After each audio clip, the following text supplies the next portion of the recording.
Welcome to J is for Justice podcast.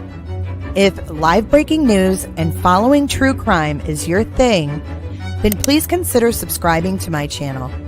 And if you like what you see in my videos, please consider giving them a thumbs up.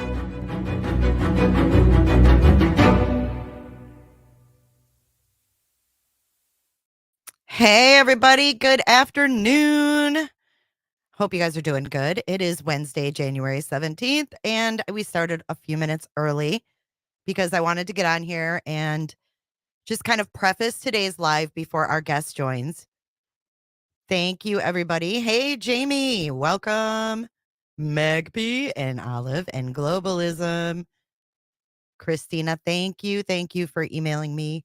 You might actually figure out during today's live what I might want to ask. But today's live, we're going to be welcoming Dmitry at DShack Law. I put his link in the chat already. And if the moderators would please share that throughout the live, we'd appreciate it. But it is also scrolling across the bottom and can be found in the description of this video. So I just wanted to kind of start a couple minutes early, give you guys like a rundown of what we're going to be going over today. So Dmitry is going to be coming on first thing, and we're going to be going over this PCA business. And I'll explain that as I explain it to him, like what our questions are. I'm sure you guys all know already what we want to know about this PCA. And then after that, to wrap it up, we're going to go over the University of Idaho president's new book called, hang on, it's called the University President's Crisis Handbook: How a Non-Traditional Leader Took His Alma Mater from Insolvency to Sustainable Success. And that was written by C. Scott Green and Temple Kenyon. So again, University President's Crisis Handbook. So we'll be getting into that and the contents of that. But I see not only did I start a few minutes early, but Dmitry is here with bells on. So let me welcome him to the panel, guys. Hello. How are you? Hey, I'm good. It's been a few. It's been a few. I'm wearing a tie for you today. See? Look at that. And I'm all dressed up in the Adidas hoodie. That's fine. I wish I was wearing an Adidas hoodie. Right. Well, you can be dressed up for me today, Dmitry. Happy New Year to you. I hope you had a good holiday and all of that. It's been since before Christmas since we last talked. That's right. Same to you. Happy New Year. I hope 2024 is a good year. It's a good year. Yeah, it's already feeling good. I'm feeling like a good vibe. Yeah. From the new year. So, oh, Dmitry, we have a lot of questions for you. So okay, great. I want to get right into it. I'm not that smart, so that's not good. But I'll try to answer them as much as I could, as best I could. Yeah. So before we start, though, for anybody who's new here, they may not know who you are. I've seen you on the channel before. So why don't you give us a little rundown of who you are and what you do? Yeah, my name is Dmitry Shaknovich. It's very long and difficult to pronounce and spell.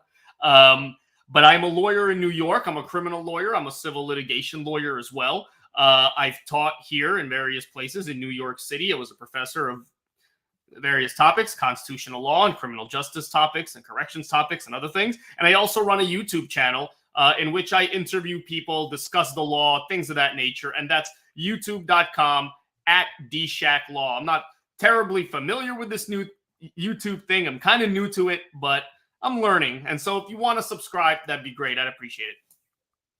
Awesome. So you're here to share your law knowledge with us. That's right. Go ahead. I'm ready. All right.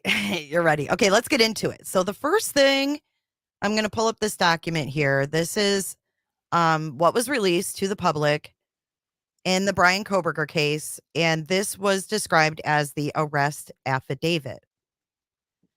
So what you see is, I believe, 19 pages. But the beginning of it, the top of it, this was just brought to our attention by, there's a law enforcement officer who has a channel, and he brought this up in a live stream the other day. So we were all like, what? Because we all assumed this was the probable cause affidavit. Now, before you say anything, I want to pull up this document because this is actually called the probable cause order. So can you just start out just by telling us what a probable cause is? Let's just start with the basics. What a probable cause order is, what a probable cause affidavit is. Sure. So let's start with probable cause, right? Probable cause is a legal standard that is really implemented at various stages of the criminal justice system, but really applies to police officers' ability to do certain things, to get an arrest, to search, right? You need, as everybody knows, I'm sure, probable cause to effectuate an arrest, right? And one of the other ways that probable cause is used in the law is to get search warrants and arrest warrants, right? And the way you do that is a law enforcement official, police officer, detective, federal agent, depending on where you are, will appear before a judge with certain materials in hand, including an affidavit, right? A statement under oath, and will attest to why they need that warrant, right? And they will do that in an effort to show the judge that what they're saying meets probable cause. And if it does, the judge will issue the warrant allowing for an arrest to be effectuated or a search to be effectuated. And that's done in different ways in different places around the country. In this particular case, it's done via the issuance of a probable cause order, which is a court order designating that probable cause exists for certain things. Right. Okay. So the order actually just lists his charges, basically. That's right. And in light of those charges, you can either search or arrest, right? So that's the whole idea, right? Obviously, probable cause is not beyond a reasonable doubt. It's not a conviction standard. All it says is there's enough reason here for us to do something more, whether that be search or place under arrest, right? Detain somebody for some period of time for questioning or other things. Okay. Well, that brings me, let me pull up this other document because this is another probable cause from Idaho, from the same county. Or wait, that's the wrong one. Hold on. So I pulled up one from a different case, same county, just to compare. And I don't know, is that even a fair comparison or does it depend on the case? Would they all look pretty much the same or no? If you're in the same state, usually it will be pretty much the same because the law is the same, right? Once you venture out of the state, you may encounter differences, obviously. Okay. All right. Well, with that being said, then this is, let's get to that page. So this actually, it looks like the order in the Brian Koberger case. Like that looks like the same order that's filed in his case. But when you go down here, after the charges is where they, list all of the information that gave them the probable cause. That's right. Right? So this is like all one document here. That's what it seems to be. That's right. That's what's called the factual basis. Okay, so what I believe we are missing, and let me pull up the Brian one again, is it starts out with Exhibit A. So this wasn't attached to the order. The order was separate, and it's just this 2-page that says no bail, and the court finds probable cause for these following charges. So, but if we go here, this is what was released to the public as the PCA. And I just wonder what you think about this. Like, if you saw this, what are your thoughts if someone hands this to you and says, hey, Dmitry, can you take a look at this probable cause affidavit? What would you think of that? You got to understand, the standard for probable cause is so low, they probably don't even need this much. Really? Right? The probable cause standard, and again, it's different depending on where you are. Generally, probable cause means fair probability of criminal activity, right? That's the standard. Now, you're going to say, well, I don't know what that means. And that's exactly right. Nobody does. It's such a low standard that it could mean anything you want, right? On purpose, right? Because it's not designed to throw somebody in jail for the rest of their lives. It's just designed to move the case forward. So probable cause is generally not going to be too detailed. So when this was released and the experts were saying, wow, this is a lot of information for them to put out there. Yeah. This 19-page statement Yeah. is a lot. But does anything draw your attention to the way that this is laid out, or the way that it's like how it just says Exhibit A and there's no like probable cause, there's nothing attached to this, like it's just his statement of Brent Payne. But that's what you need, right? It's actually a lot more detailed than it has to be, and then these things usually are. So you're not struck at all by the way this is filed and how it doesn't have like the headers and stuff? No, I mean, look, it's an exhibit. You can do these things in a variety of different ways. These are technical issues, right? Most judges won't have a problem. It's sometimes you may get a judge that may turn you back and say, "Oh, this isn't formatted the right way," but that's rare, particularly in state court. You get it more in federal court, if anywhere. I'm not really, after practicing this many years, I'm not really taken aback by these kinds of formatting structural issues, right? I am intrigued by the detail of the affidavit and the statements, which is more detailed than you usually get. Than needed. Yeah, for sure.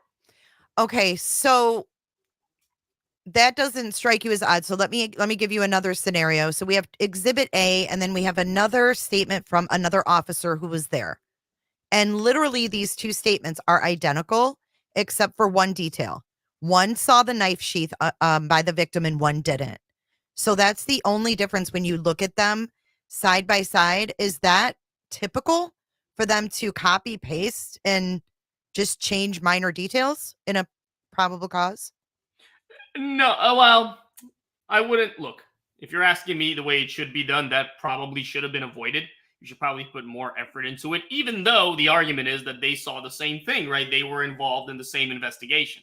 So, again, these are things that most judges won't pay attention to. Now, if there is some allegation of wrongdoing or collusion or something of that nature, then yes, the fact that you have verbatim affidavits isn't good. But absent that, these aren't terribly important things. It's not going to make or break anything. Does it make you feel that they're hiding anything or give you any kind of in and red of itself, flags? no. Yeah. Do you get any red flags from that? In and of itself, no. Now, if this was a case where there was a theory of defense leading to police misconduct or police carelessness or something to do with the investigation, then the fact that these affidavits match may be a big deal. And I'm sure that the defense may bring them up anyway. Mm-hmm. But again, absent those kinds of allegations, there's nothing here that's terribly devastating. Again, you want to avoid these kinds of things, and you want to be, thorough in your work. There is some police misconduct allegations flying around, not just around this case. There's some questions around this case, but we do have one of the officers that in another case, there's a Brady issue. I guess he lied on the stand. So I don't know if that would be something that the defense would, because they're really pushing to get these officers' records, their training records, any classes they've taken, certifications, and the prosecution is not wanting to give them that. Yeah. What do you think of that? That happens sometimes. It happens here in New York as well. There's some portions of police records that are confidential, right? The idea is this: the defense will always want as much information as possible because they need as much information as possible to try to find things that will challenge credibility, right? That will be used to impeach the officers. The downside to that is, and the legal argument against that is, look, we can search all day and all night. We're never going to have everything that these officers ever did. And now you're kind of just grasping for straws and going fishing for things. And you can't do that. So it's always a struggle, always. Different states have different rules. Some states are more lenient into what police records are disclosed. Other states are less lenient. But it's always a question. Mm-hmm. So Diana wants to know, is there a complete separate document that's the actual and complete PCA, or will we only get this Exhibit A? Well, the general public is entitled to really every document in the case unless there's some compelling reason to keep it under wraps. Depending on where you are and depending on what kind of access to these court documents you have, you may not get everything all at once. Well, the whole case is sealed right now. Well, then there you go, right? The judge is sealing it because there's some reason he or she is determining that it needs to be sealed. And over time, it may be unsealed. But if it's sealed, the public isn't entitled to certain documents. Right, right. So what do you think of this long document with all this information in a sealed case? What does that tell you as a defense lawyer? It would tell me at first that police did thorough work because they're providing real detailed notes, more detailed than they have to. Now, if you're going to put on top of that the idea that some of the other affidavits are verbatim copied and there are some police misconduct allegations, now it gives me another thought as to maybe I could use this, right? Maybe there's something there. So those are the two things in my head that are competing with one another at the moment. Okay, and let me throw something else at you. The lead investigator who was assigned to this case from the Moscow Police Department, obviously they had help from Idaho State Police and the FBI, but the lead investigator from Moscow is Brent Payne, and this is his statement. And what's come up recently is his history with the department. He's been there only a couple years. He's never worked a homicide case, and he comes from the military. As a defense lawyer, what would you look at that and what would you do with that, if anything? So in every cross-examination, right, or this even would come out on direct if the prosecutor is good, right, the experience of the police officer to lay the foundation. Now, if you're a defense lawyer, you will cross-examine that police officer as to their experience because you may want to tie that into some inconsistencies in the case, perhaps. The argument really is you have to be able to connect it to a relevant portion of your defense. If your defense is that the police did something wrong, didn't do something, overlooked something, omitted something, mishandled something, then the lack of experience may come into play. Otherwise, yeah, it may not look great in front of a jury, but it doesn't really hold much water. Okay. Now, let me give you a little more scenario and background on the actual crime scene, and let me get your thoughts on anything that may pop into your head. So the 911 call came in at, I think, 11:58, and then the first officer on the scene was there pretty quickly, I think little after 12. And they were on scene. I don't know what they did, but then sometime between noon when they arrived and 4 p.m., the Idaho State Police showed up and started to prep the scene for evidence recovery or, whatever crime scene investigation. The lead detective and his partner, who we have the statements from, didn't get on scene until 4 p.m. The coroner didn't get on scene until 5:30. Any thoughts on any of these facts? Again, right, these facts are all important if there's a line of defense in that direction, right? You have to, the only way police come into the case from a defense theory perspective is if there is some allegation that police could have done more. And by the way, in many cases there is, right? And then you have to tie these things, these gaps in time, to some defense theory. And then you have a good argument, right? And that's what reasonable doubt is, right? You create enough of these little arguments that a jury is going to say, well, there's enough here where we can't convict, right? These little things can add up to one person thinking, maybe not. That's right. You have to poke those holes. Exactly right. Exactly. Okay. I want to ask you about crime scenes in general and crime scene demolitions. Have you ever seen a crime scene be demolished, a house be demolished after like a murder took place in that home? Generally, lawyers don't do those kinds of things because they may subject themselves to being witnesses in the case, which isn't ethically allowed. So lawyers don't typically go to crime scenes. Really? Yeah, typically. Okay.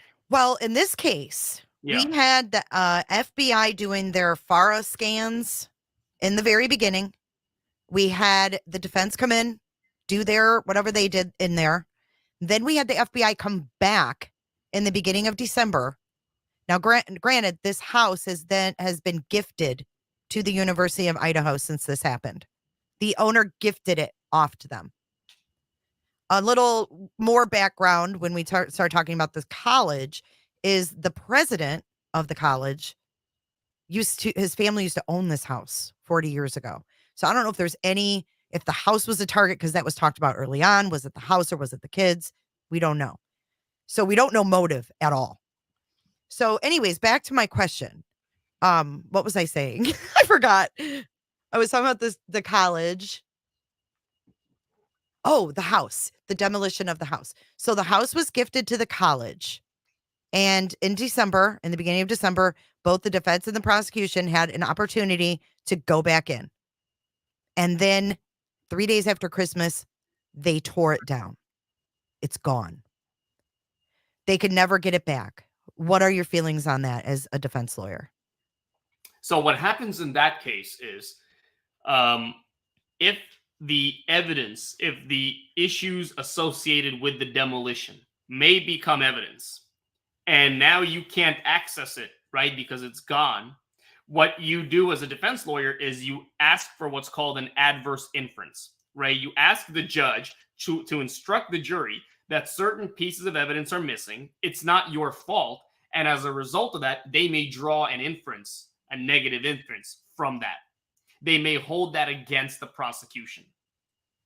Now, sometimes that's typically not granted, but that's the kind of argument you would make. And of course, it depends on the circumstances. If it was very severe, if it looked like it was intentional, judges may be more inclined to go with that kind of thing, but that would be the route. They both agreed, which I found, I didn't really find it interesting, because for the defense, it's like, okay, well, that's gone. We can't go back in that hallway and look down that hallway and see what Dylan said she saw. Well, if they both agreed, then then the defense would be in trouble if it needs to refer back to that now. As a defense lawyer, why would you give up? Why would you agree to that?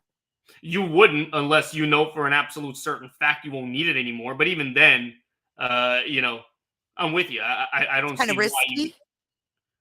Kind of risky to let it go. Absolutely. Like, why not just err on the side of caution, right? Right. No, I completely agree. It sounds weird to me. For sure. Yeah. So we think there might be an angle, and this is being discussed, that, the university, even though this was an off-campus house, they're trying to save face. So let me ask you about this. So they're asking for a summer trial. They didn't ask for any specific date or anything. They just asked for a summer trial. And in their request to the judge, they're very specific about where, when, how, parking, university, students being around. They want this trial done while the students are gone. Yeah. It just kind of appears that the university wants to wipe this off the slate and act like it didn't happen. What are your thoughts? About which part in specific? All of it. Like the house coming down, the university, trying to kind of do this when students are around. I get it because of the media and it's a big case, but to be that specific right out of the gate when they don't even have a date yet with their demands in this, it's laid out how they want this to go. How would you reply to that as a defense? You should always seek to preserve all the evidence. I don't, from what you're telling me, it just sounds very strange. I don't know why that would happen. You understand? It is very strange. I do understand. And you're not the first one, lawyer wise or law enforcement wise, that I've heard, say that same thing, being very perplexed that they didn't just wait to demolish the house. And look, you don't know how the trial is going to turn out. There may be further investigation that's required, right? It is just strange. Yeah. What if some bombshell comes out that he had like a co-conspirator and they can't get back in there to look for anything? Right. No, I'm with you. So, also what was interesting when they did the demolition, they said it was going to start at a certain time, and they had this crew come in, and it was just kind of funny. They started an hour prior. And when they dug into that house with that scoop, they would have hit that living room area where they were doing a lot of their forensics. So I just wondered if you had any experience with demolitions in crime scenes and like what that would look like, where like what would they do with the remains of that house?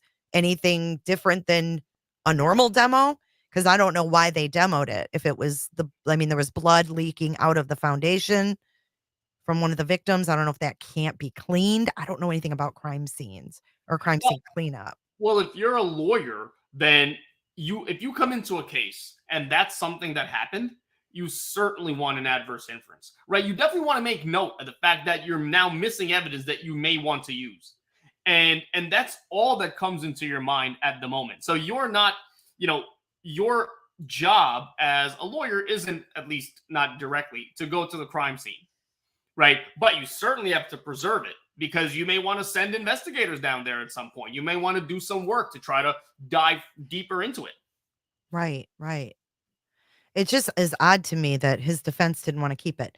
Another interesting thing that's come out between the college and the Moscow police, and I don't know as far as ethics or what if they have a contract, because they do have a campus officer that's from the Moscow PD, but he's assigned to the UI campus. So it kind of sounds like they work hand in hand somewhat. However, when this investigation was going on, this happened November 13th of 2022. And we got 3 press conferences between November when it happened and December 30th. 3 press conferences from them. We just recently found out because the president has written a book on this. I don't know if you heard me talking about it before, but it was like a crisis guide. But he mentions the defendant's name in the book, and he talks about, the crime and having to overcome that with the university. But he goes into detail about a special task force, and I want to get your opinion on this. So the UI put together a special task force that was briefed daily by the Moscow police, and it included volunteers in these briefings. So we don't know how deep the briefings were, or like if they were just kind of trying to manage the students and make a plan. But it's interesting to hear that there was a daily brief and there were people that weren't law enforcement necessarily who were there. What are your thoughts on that? That's another one of those things, right? That's if you have a line of defense that you really want to pursue, that a law enforcement line of defense, right, that seeks to challenge the investigation, then of course all that stuff may matter. But in and of itself, it's not, your job as a defense lawyer. This isn't a disciplinary proceeding for the police, right? We're not trying to punish the police for doing bad work. This is from a lawyer's perspective as to what happens in the case, the consequence of this information that could be used in court. So if you can connect it somehow to a faulty investigation, it'll help. Right. So all of these little things can be things that the defense could pull out and use and maybe connect and say, hey, they bungled this whole thing. Yeah. And they will. Look, no matter what, they're going to bring this up. Right. Mm-hmm. But in order for it to have real force, you have to make it consistent with your defense. And we have to keep in mind, too, that because the case is sealed, if they have 51 terabytes of evidence, what does that say to you? 51 terabytes seems like a whole lot of evidence. Yeah. Right? Yeah. Which is at the outset a good thing for the prosecution, but leaves a lot of information for the defense to poke at. Right? So it's kind of a double-edged sword in that way.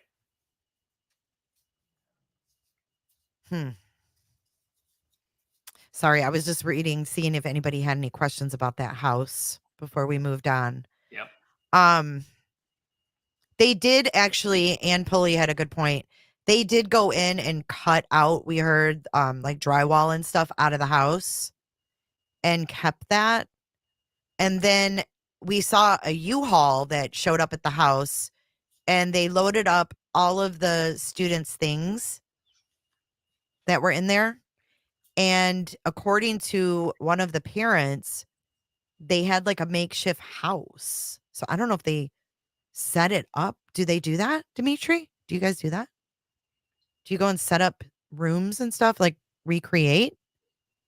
No, not really. Not No. generally. No, that happens in some cases where there's a whole lot of money involved, right? The parties have money, the defense has money, and so you can somehow try to do these things in order to make it look like you're performing of a certain type before a jury. That doesn't really happen generally. And what are your feelings on this book that the president wrote? Do you feel like if Brian Koberger was your defendant and the president is naming him in the book, would you be all over that, or would you be like, whatever? I'd be all over it. It's not really smart for the president, but I'd be all over it. Yeah, like what would you do with that? I would, well, again, right, depends on your theories of defense. If you could find something in there that are consistent, then you would subpoena the author, and there you go. And now you have a witness. It's crazy. Okay, so moving on from that, have you ever personally had a case where you used that 3D imaging recreation?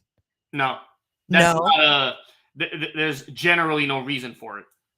So that's very rare. Oh yeah, incredibly rare. So this must be because it's such a for victims, and the crime scene is different stories and all of that. Yeah, look, the game changes when you have a high profile case. Generally, that's not how things are done. Okay, so as far as back to the investigator Brent Payne, the lead investigator, that doesn't strike any red flags with you with his lack of experience. I mean, of course the defense can use that to pick it apart, Yeah. like you said, if it connects. But does it seem odd for you? See, because what I'm wondering, it's a small town. But they had the FBI and the Idaho State Police there. So it makes me think, they had people overseeing, but I don't know how much those other entities oversee, because the FBI usually makes it known that they're there for like backup, or they're there for resources, right? They're the ones doing the cell phone data and all that, right? Right. So they're not really like overseeing. So who would put Brent Payne as the lead investigator? Would that be the chief? Well, every police department has their internal methods of assigning cases. It depends on what that is. I mean, I'm not, I don't know the Idaho system as it relates to that. Right. Typically there are homicide detectives. They take on these cases. Then the cases are allocated within that department. So that's how it would work. Yeah. I mean, they haven't had a homicide there for like 8 years. Yeah. So I don't even know how many of those officers have been there for 8 years. They kind of seem to come and go there. So I don't know if they even had one that has worked an actual homicide, but it's definitely being talked about that he only had like 2.5 years experience. And he was a corporal. Yeah, you have to assign the really good cops to these cases. I mean, there's no other way around it. Now, can that be explained away by the prosecution by saying, well, okay, Brent Payne, yeah, he's only been with the department for 2.5 years, but so-and-so from Idaho State Police was, working alongside him? Or how could they explain that away and make it look better per se?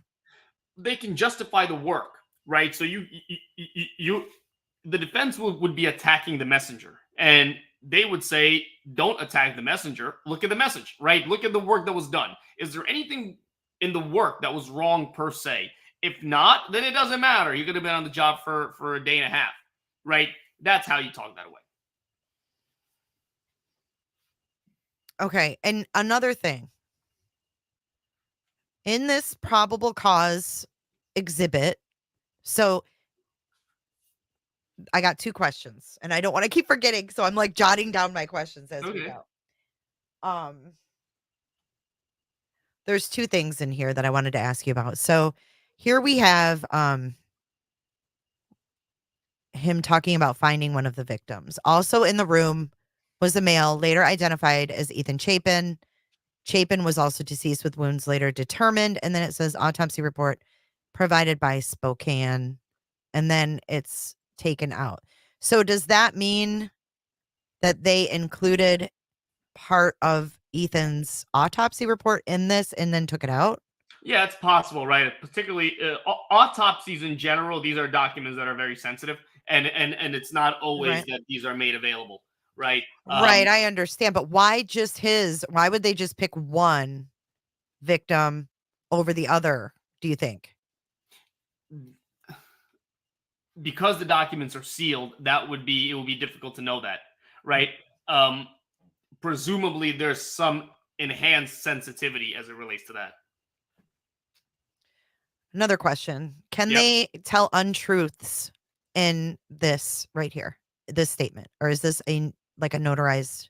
No, it's an statement under oath. Okay. So with that being said, if we know now that this is a statement of Brent Payne, does that mean that Brent Payne said these things? So when you see something in quotes such as, where is it? They quote one of the people. Okay, right here. Okay, so right here, DM is one of the witnesses. She opened the door and she saw this male. And then it says the male walked past DM as she stood in and then it says, quote, frozen shock phase, end quote. Would that be Brent's quote or would that be the witness's quote, do you It think? looks like it's DM's quote. Really? Okay. DM stated, right. Yeah, I was confused on that because that's always stood out to everybody that sounds weird for a 19-year-old to say I was in a frozen shock phase. We thought it sounded like law enforcement lingo more so than that, and also the clad in black. Yeah. She said that he was clad in black, and I just thought that was interesting. I didn't know if that would be Brent's quote or hers. So thank you for clearing that up. And then the other thing that's listed in here that I've wondered about. Let me go down. Okay. So we know this is just a partial, this isn't the whole thing, right? But it says here in several times, suspect vehicle 1, and it goes on, but it never lists a suspect vehicle 2. Would we be jumping the gun if we assumed that there's a suspect vehicle 2 because it says suspect vehicle 1? That's a good question. The answer is nobody will know. Nobody will know. There's no way to figure that out from just that portion of the quote. I suppose an assumption can be drawn, but that's all it would be. Because typically they wouldn't name it 1 if there wasn't anything else following, but you can't say You would for think. sure. That's Mhm. right. But typically, Yeah. not holding you to it, but typically it would be consecutive 1, vehicle 1 or vehicle 2, 3, and so on. Yeah. Okay.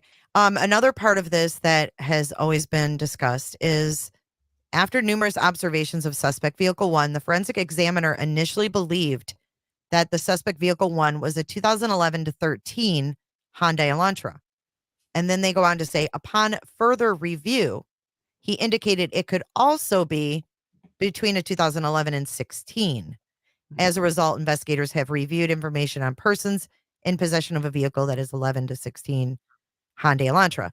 Does that strike you as odd, being that was who they stated was a very seasoned FBI analyst? Would that be normal for them to get that wrong and them to actually put that in a PCA? Well, it's the right thing to do, right? Because then if you're caught off guard, it doesn't look very good, and it looks like you're trying to mislead. So it's actually not a stupid thing to do. It may seem counterintuitive, but it's not bad because it shows honesty and it boosts credibility and other things. That makes sense. I thought maybe it was put in there because maybe there was a suspect vehicle 2 that was a different year Elantra. That was maybe the earlier year, and then they were like, "Oh, wait a minute, there might be a second one." So I wasn't sure if that was kind of a little clue or not. Yeah. So I wanted to run that one by you. That's all my questions. I want to see if anybody in chat. I know you got a couple more minutes. Yep. I see that someone said that the witness was in psychology, so maybe that's why she said frozen shock phase. That would make sense. Yeah, it seems like it was a witness quote.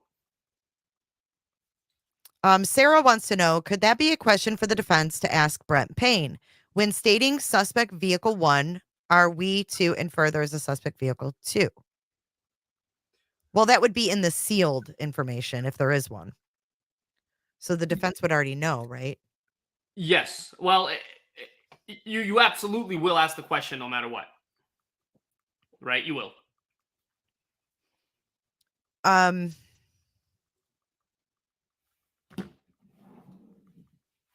You see any other ones in here that I may have missed? I appreciate you answering all of these too. And it's just, it helps put it together because, I mean, I'm completely lost when I look at this stuff because I can think something's sus and it's not, you know? Yeah. Yeah. Yeah. And really, your opinion isn't any less qualified than anybody else's, right? Because this isn't legal discussion, right? This is just reading an affidavit and seeing how it impacts, right? What's the significance of these terms? So it's not really legal yet. Right. Right. Terry, isn't there supposed to be a person in charge if the top people in charge are out of town? I don't know what you mean by that.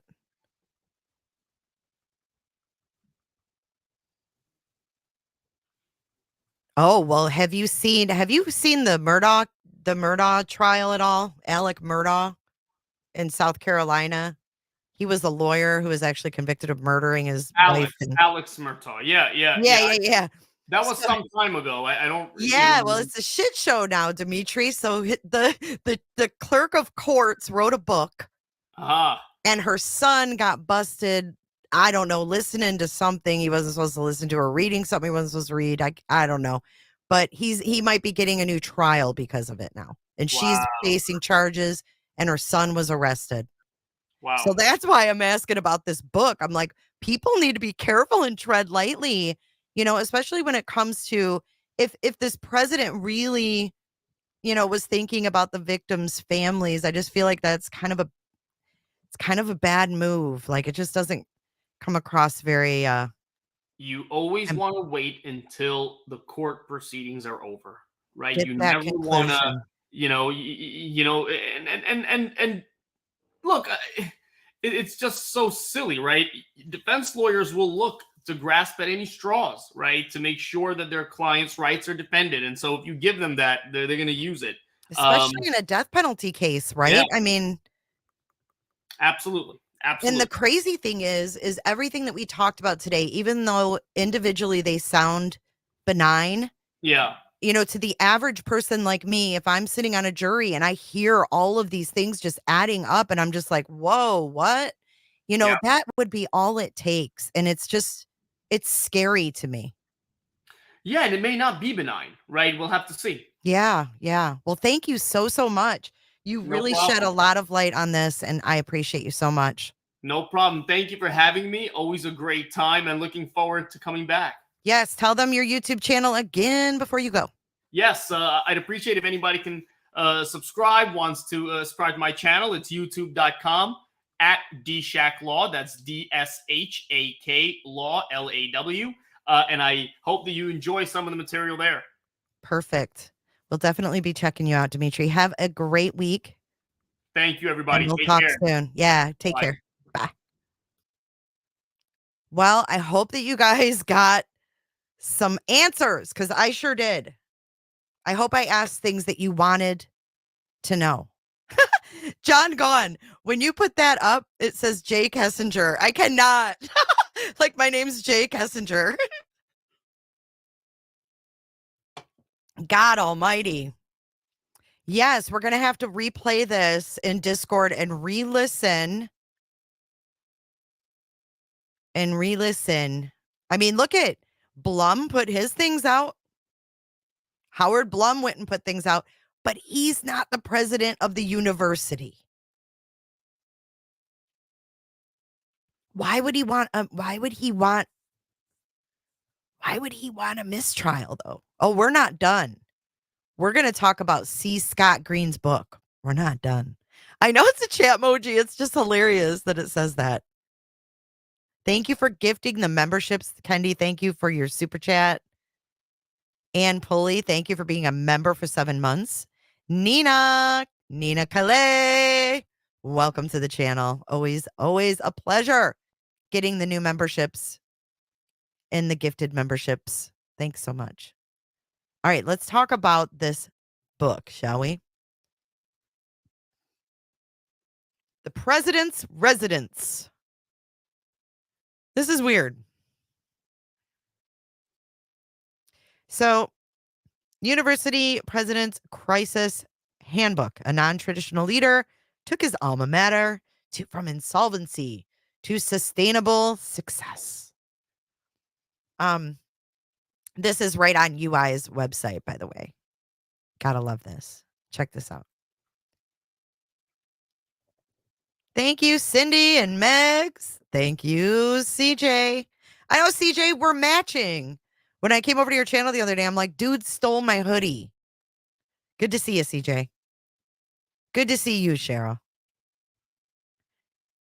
Hello, oopsie daisies. All right, let's take a look. Introducing in bookstores nationwide. Order yours. Right meow, he says.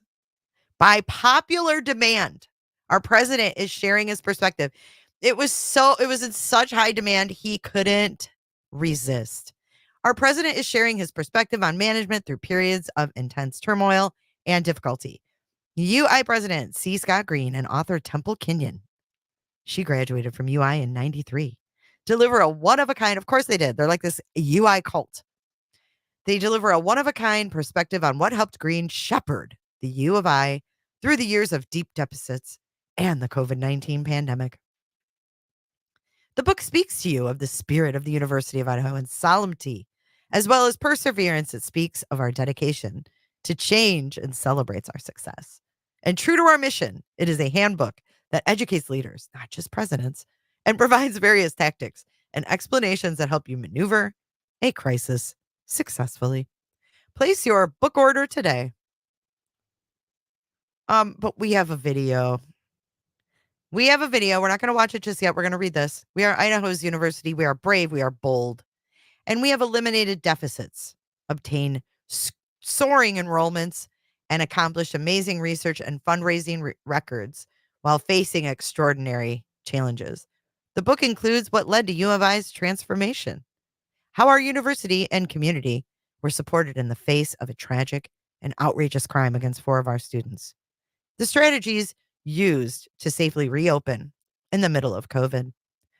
U of I book sale revenue goes to the Vandal Healing Garden in memory of our 4 lost Vandal students and other lost Vandal students. Vandals are brave and bold. We are sharing our success story to help others learn from our experiences. Now's the chance to buy yours. Order today. Give to student success. What is this?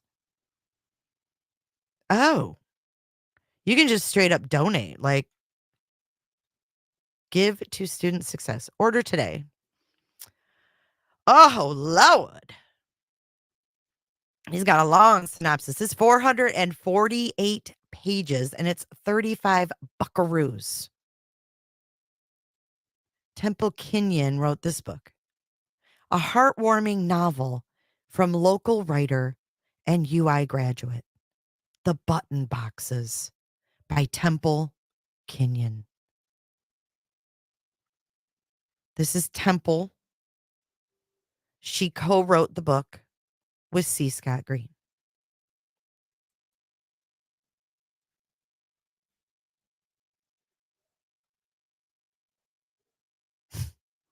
Unbelievable. It gets better. Let's go back and watch the video, okay? Oh, hold on. You guys couldn't see that. Here's Temple. Here's the product detail. Sorry, you guys couldn't see that. It's 35 buckaroos. And then here's the button boxes by Temple Kenyon. What's up, Abe? I see you. And there's Temple Kenyon. She says Temple is the daughter of Idaho wheat farmers and spent her first 30 years living life in small town America after residing in Vegas for almost 2 decades. She's decided you can take the girl out of Idaho, but not the Idaho out of the girl. This little fact compels her to seek adventure away from Vegas's glitz, giving closeness to her roots when veering off the beaten path. When she's not exploring the unique offerings of southern Nevada and the West, she spends time with her husband and her bulldog. She writes about her work, her writing includes work about her family history, life experiences, and fiction she hopes all readers of all ages will enjoy. So there is his co-author. Let's go back here. Let's watch University of Idaho President Scott Green and Temple Kenyon discuss the purpose of this here book. Hi, I'm Scott Green, president of the University of Idaho, and I'm joined by Temple Kenyon, a fellow Vandal alum and my co-author on the forthcoming book, University President's Crisis Handbook. When I started as president at the University of Idaho in 2019, I knew there were challenges awaiting, but no one could have predicted that our community would have to manage 3 major crises in 4 years. In the book, we aim to capture the principles and strategic pillars that were the keys not only to surviving, but thriving despite the difficult circumstances. University President's Crisis Handbook tells the story of how an industry outsider led his alma mater through deep budget deficits, the COVID-19 pandemic, and a tragic crime against 4 University of Idaho students. President Green shares how the university achieved financial solvency, set records for enrollment, research awards, and fundraising, and continues to support a community that's still healing. This book provides valuable lessons and key tactics, not only for leaders in higher education, but CEOs, managers, administrators, and anyone leading groups in the public or private sector. University of Idaho Vandals, stakeholders, and community members will also appreciate the insights, anecdotes, and points of pride throughout the book. Best of all, the university's proceeds from University President's Crisis Handbook will go to support the Vandal Healing Garden. He's smiling. Our students are designing and building on campus to memorialize all of our lost Vandals. Many universities around the country are bracing for turbulence in the years ahead without a real plan to address the looming and all of our lost Vandals. Said with a smile.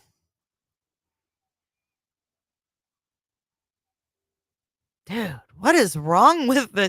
I feel like I'm watching a movie. Garden that our students are designing and building on campus to memorialize all of our lost Vandals. Many universities around the country are bracing for turbulence in the years ahead without a real plan to address the looming enrollment and funding challenges. Mm-hmm. Our campus has been preparing for this eventuality. As Vandals, we talk about the importance of telling our story, and we have done just that. The real-life examples in our book celebrate our employees, alumni, and community, and will be a useful tool for those having to adjust to financial and other crises. Pre-order University President's Crisis Handbook now at the University of Idaho Vandal store or other online retailers like Amazon or Barnes & Noble. You'll find it in bookstores nationwide on December 7th. Go Vandals! What did we just watch? What? Financial and other crises. Pre-order University President's... Watch this. What? Wait. Watch this. Hi, I'm Scott Green. What? Celebrate our employees, alumni, and community. And we'll... Hi, I'm Scott Green, president of the University of Idaho, and I'm joined by Temple Kenyon. Pillars nationwide on December 7th. Go Vandals! Dude, this is like a bad fucking movie. Come on. What? Oh. Yes, it's weird. Oh my God. Cheryl.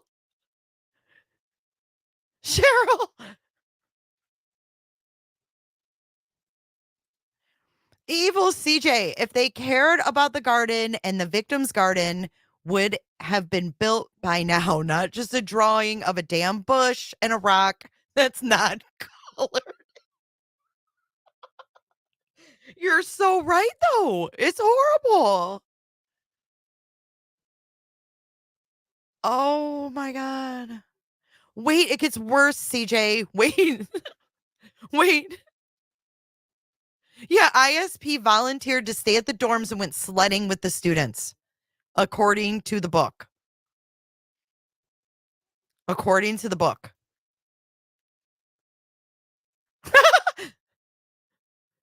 Oh shit, but it gets better. I've got more. I've got something else to show you. Hold on, but we're gonna watch this one more time. Just look at, they're gearing up. Look at, he's ready. He's like, oh, I'm gonna get my Vandal on. Go Vandals! Was Green a cheerleader in college?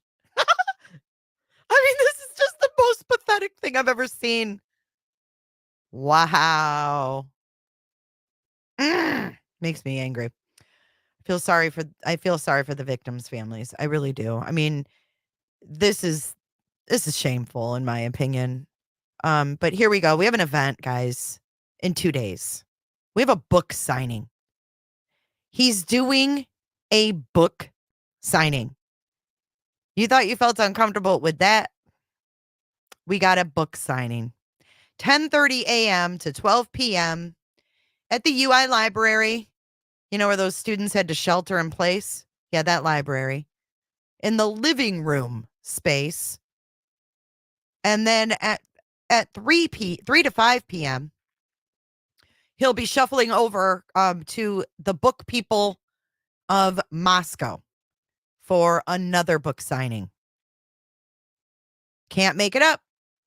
Can't make it up, Chief. You really, really can't. He's doing 2 book signings Friday. Who's going to go? In 2019, the University of Idaho was in a severe financial crisis. The U of I had operational and unrestricted net position deficits that, due to employee contracts, could not be fully addressed in one fiscal year. Do you want to know something? Do you want to know something? They got $1 million from the governor, right? Do you want to see something that just happened? They settled with a professor on September 15th of 2023. A former professor, they settled for $750K. You heard me. $750K.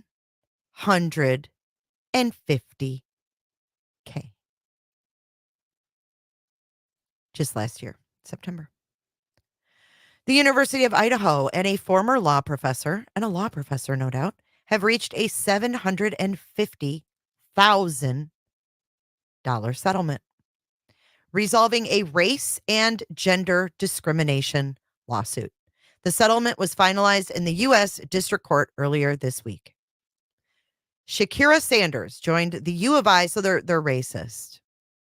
Just saying. Shakira Sanders joined the U of I's law school faculty in 2011. And in 2018, she was the first African American descendant of slaves to become a full law school professor at the university. How cool is that? But in June 2019, she sued the university, saying she was subjected to insulting, humiliating, and or discriminatory conduct related to her gender or her race. She also said she was subject to workplace discrimination, such as changes in teaching assignments, a delay in her sabbatical, and a focus on negative student reviews, as opposed to positive ones. The university acted with deliberate indifference towards its obligation to make employment decisions, including promotions, without regard to race and or gender. The UI former law school deans, Mark Adams and Gerald Long denied all wrongdoing. The case went to trial in October 2022, but a jury could not reach a verdict. But this week, both parties agreed on a joint statement. The parties have agreed the best path forward is a resolution that allows an end to this litigation. The settlement also calls for the U of I to develop a policy prohibiting the audio and video recording of faculty, staff, or students without prior consent. In a news release, Sanders said she pursued a lawsuit to create a record of her experiences at the U of I. During my tenure, I taught in a law school building that depicted the lynching of Native Americans, while the college declined to investigate and failed to adequately address multiple reports of gender and racially derogatory behavior at the law school.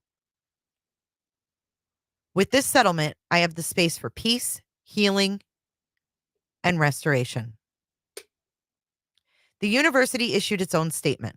For the University of Idaho, this settlement is a business decision and in the best interest of our students, the university, and the state of Idaho.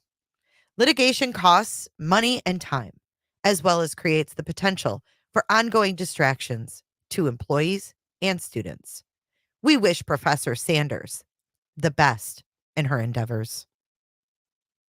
Sanders left the U of I in July for a professor and associate's dean position at Penn State Dickinson's Law. She's better off. The $750,000 includes damages, attorney's fees, and $44,000 to cover disputed and denied wages. While the settlement became final this week with an order signed by the judge Wednesday, the details have been in the works for some time. So, after a meeting in a closed-door executive session on August 23rd, the board publicly agreed to a settlement involving an unidentified former U of I employee. No details were discussed in open session, but under state board policy, the board must approve any settlements exceeding $200,000. Yeah. So that is $750,000 that they forked out for this. And you can't even see the damn article I was reading, but this is her. This is Shakira Sanders. You didn't really miss anything, but that's her picture. I keep forgetting I have to share each tab, so I apologize. But $750,000.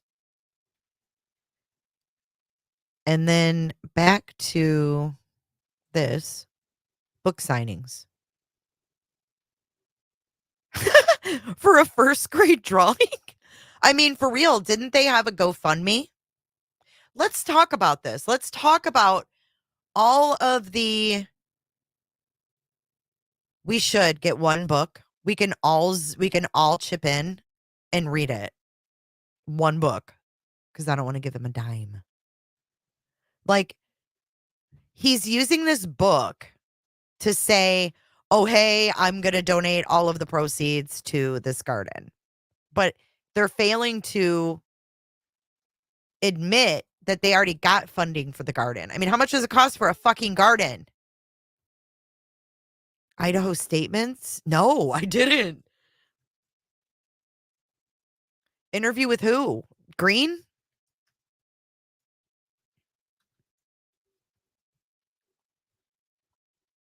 Is it with Green?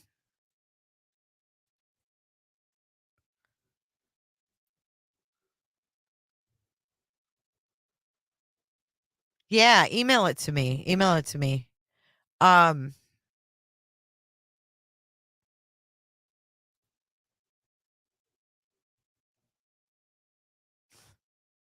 It's unbelievable that he's doing book signings. J is for justice at gmail.com. 800K. Thank you, Nina. Yeah, send it whenever you get a chance, dude. Don't worry about it. A free copy? Go Vandals!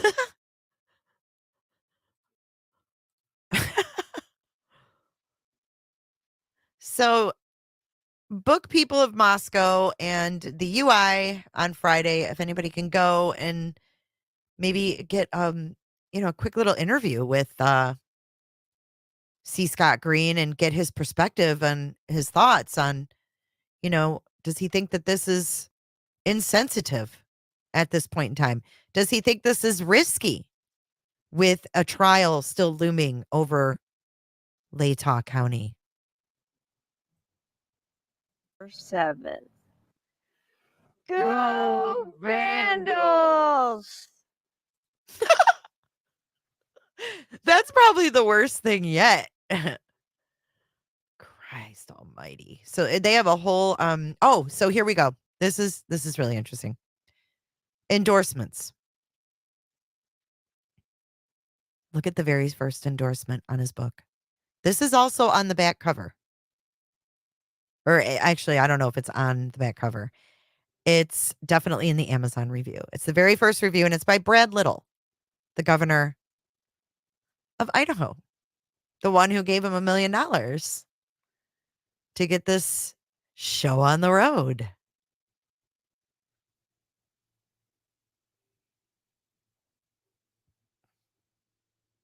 Thank you, CJ. I'm checking right now. Right meow. Oh, this is gold. Thank you. Thank you, CJ. University of Idaho to purchase University of Phoenix. This was 7 months ago. Is that what you wanted me to watch?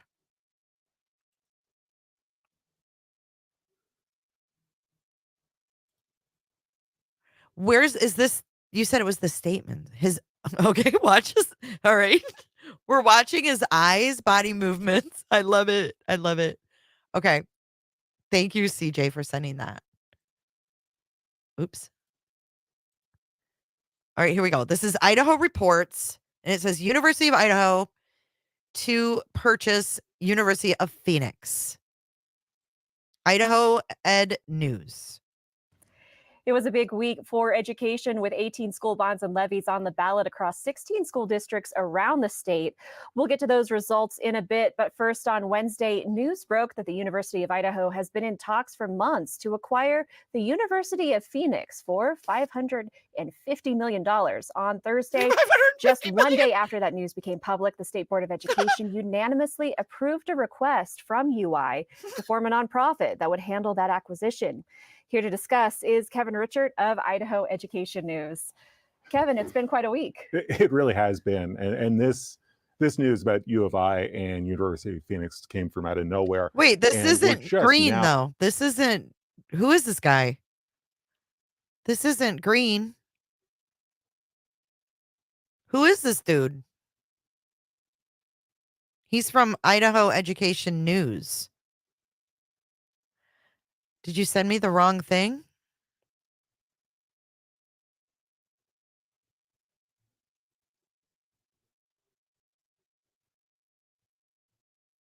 Or is this, he's going to give us information? Let me know. Kevin Rickert? Ann Pulley? Ann Pulley's like, Jay, it's Kevin Reichert. Can't you freaking read? Oh, okay. The Shady of the University. Okay, I was expecting it to be Green. Okay, my apologies. I was confused.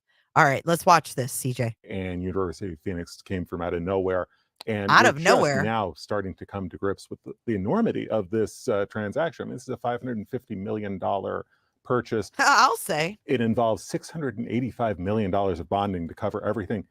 That is about as much as we're going to spend as a state on the four-year colleges and universities in 2023, 24. It is a staggering amount of money. And it is a process that has unfolded in rapid fire over the past 48 hours. You touched on this briefly, but this money isn't coming from just cash on hand that the university has. This is from bonds that the nonprofit will acquire. Right. The separate entity, the nonprofit New U, would be doing the bonding to acquire the project, to acquire University of Phoenix. And the University of Idaho has been careful to say that there's no taxpayer money involved in the bonding. There is some financial risk, though, for the university. Let's talk a little bit about that financial risk. What does it look like, and how do we get there? What's the path to see that risk? The path would come if New U was unable to make its payments to cover the purchase of University of Phoenix. At that point, the university would step in to the tune of up to $10 million per year to backstop those payments. Now, that is a fail-safe, and it's not immediately clear to me exactly where within the university's budget that's going to come if that were to come to pass. There are a lot of things that aren't clear. There's a lot we're still trying to sort out here. One of the questions that I had was, New U, this nonprofit that was the university is forming to handle, they're bonding with state authority. Correct. How can it do that and taxpayers not be on the hook? That's a really good question. I mean, I think there's a lot of governance questions, there's a lot of process questions that we're trying to sort out. And really, what we had on Thursday, the state board met for 90 minutes before voting unanimously to give the U of I the go-ahead to proceed on this purchase.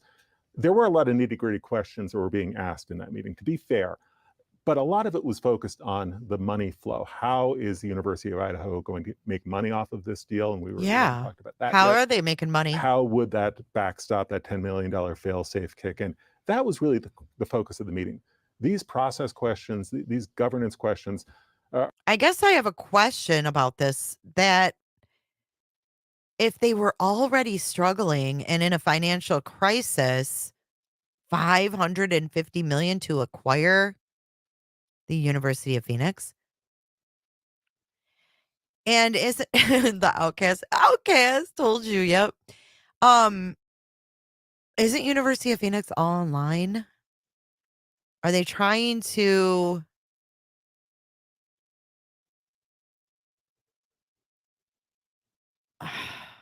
like get more students online because it's already set up that way? And who's on this guy's button? Who's on that button? It looks like fucking Frankenstein. Who is that? Lord help. CJ, who is that on his button? Are still, still questions we need to sort out. One more question on the governance issue. So the two universities will operate independently. They'll have separate leadership and presidents. But this separate another president, entity, New U, it's still connected to the University of. Wait. Oh my God, look at his face. CJ, who's the button? It looks like Brian Koberger. Who is it? Meg. Yeah, he's creepy as fuck. Larry King. Seriously, why is he wearing a button? Idaho, to be clear. I mean, its address is the Kibbe Dome in Moscow. Right, and the individual heading the New U board at this point appears to be the counsel for the university. So the connection between New U and U of I are. Is it Buddy Holly? Who is that? Oh my God, he's looking right at us, CJ. No, he's just talking fluff bullshit, isn't he? Their address is where the football team plays. Did I hear that right? Hold on. Let's go back. Whoever it is, they have jaundice. Its address is the Kibbe Dome in Moscow. Right. And wait. I got to hear that again. That was really the focus of the meeting. These process questions, these governance questions are still, still questions we need to sort out. One more question on the governance. They still need to sort it out? The two universities will operate independently. They'll have separate leadership and presidents. He is nervous as fuck. A separate nonprofit entity, New U, it's still connected to the University of Idaho, to be clear. I mean, its address is the Kibbe Dome in Moscow. Right, and the individual heading the New U board at this point appears to be the counsel for the university. So the connections between New U and U of I are pretty clear. At Thursday's meeting, one of the board members touched on this, but University of Phoenix doesn't have the best reputation nationally and hasn't for some time.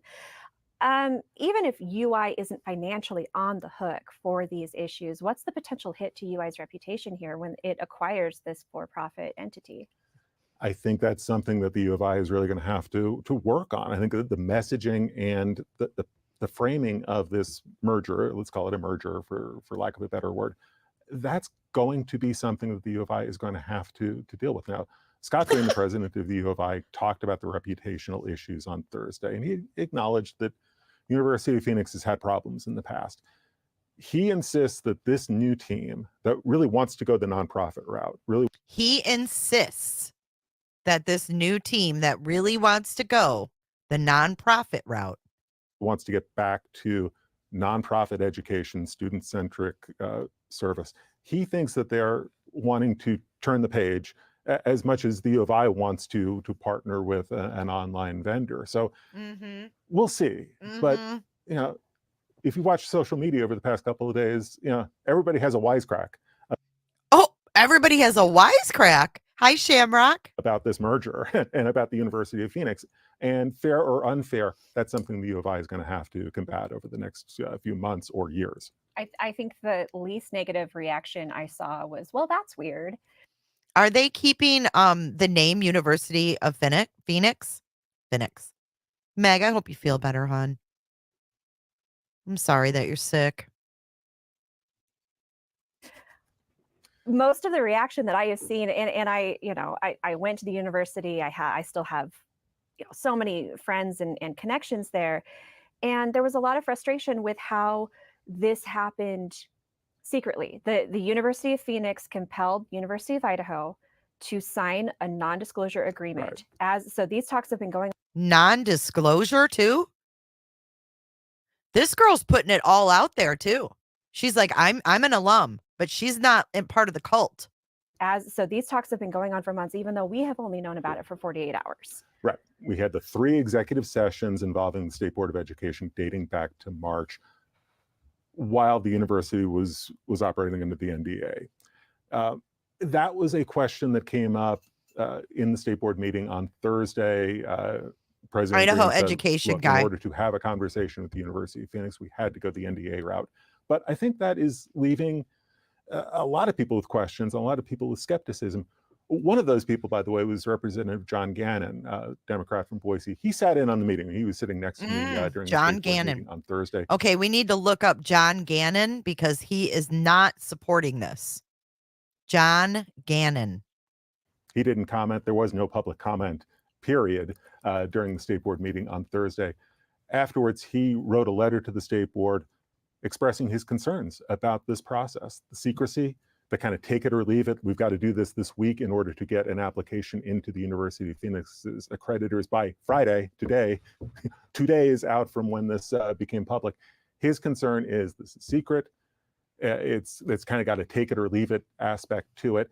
And this isn't the right way to be going about this. And he isn't the only lawmaker who shared those concerns. I watched the board meeting online. The YouTube channel still had the chat function going, and I saw Representative Mike Kingsley in there, a Republican from Lewiston, who was upset about the same thing, the lack of transparency and the lack of input from lawmakers. This might be the first time that you're seeing questions about transparency being raised on the same project by the Idaho Statesman's Editorial Board and the Idaho Freedom Foundation. So if nothing else, the University of Idaho is bringing people together. You know what? As an alum, he got a little defensive there, didn't he? Watch this, CJ. I'm the queen of slowing people down. Watch this. Freedom Foundation. So if nothing else, the University of Idaho is bringing people together. You know. Who is he trying to convince? Himself? This is bizarre. You know what? As an alum, I appreciate that. And real quick, before we move on, you know, let's talk about the pluses that President Scott Green was advocating for in this meeting. You know, this has the potential to generate a lot of income for the University of Idaho if it goes well. Right. And it's still not completely clear to me anyway about how this money all flows. But the way the thing is structured is that the first $10 million of revenue goes straight to the U of I that they can use for strategic initiatives. The university is saying, we think there's going to be a lot more that comes through, that their cash flow is much more favorable than that. So 10 million is really just a starting point. You know, they were talking about upwards of $170 million of revenue for the university by the year 2030. There's a lot of money at stake here. And I think really for the university and for the state board, one of the things that they keep pointing to is we need to come up with an online education system in this state. This is maybe the quickest way to do it because University of Phoenix has that platform already in place. It's been in existence for years.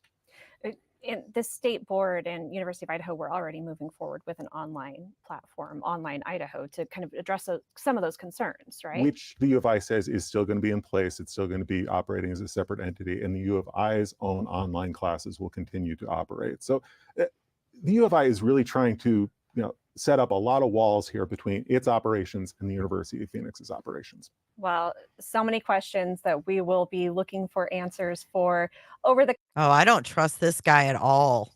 He keeps looking at the camera because he knows that he's fluffing. I don't like it, CJ. I don't like it. Look at this. State board greenlights U of I's $550 million University of Phoenix purchase. And then we have a quote down here from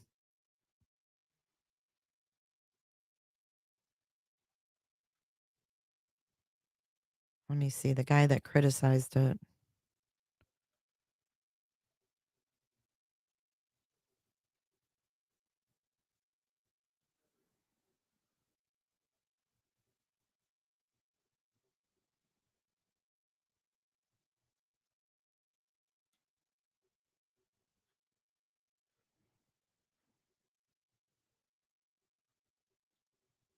Here's his quote right here. After attending the meeting in silence, Boise Democratic Representative John Gannon criticized the process. After a review, maybe it's the right way to go and there won't be a problem. However, the secrecy surrounding the deal and the take it or leave it demands give me legitimate cause for concern as a legislator.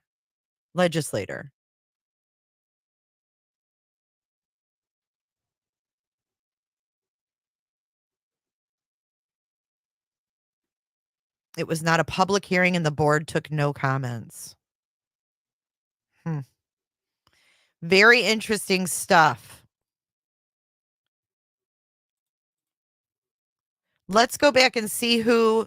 This is really interesting. Look, CJ. Yeah, absolutely. I will. Check this out, CJ. Look at the second review on his book. It's from that guy, Kurt Liebeck. See this?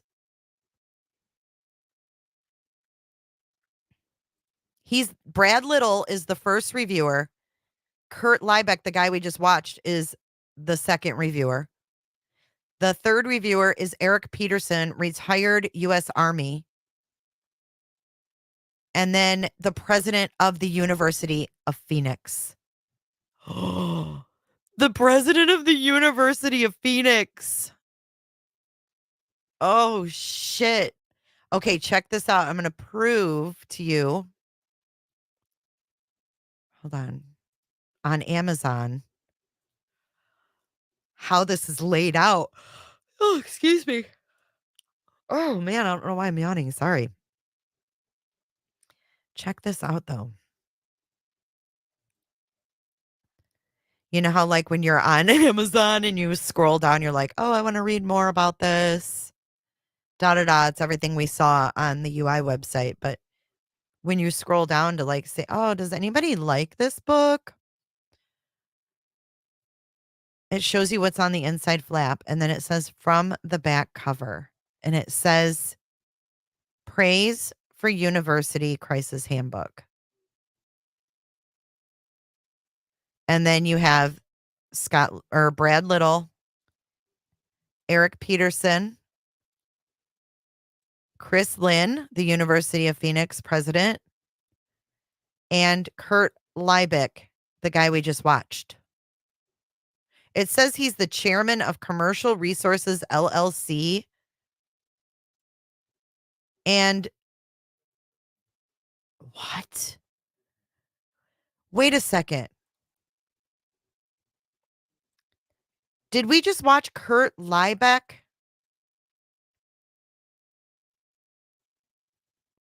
No, that's Kevin Reichert. Okay. That's not the guy we watched. Who's Kurt Liebeck?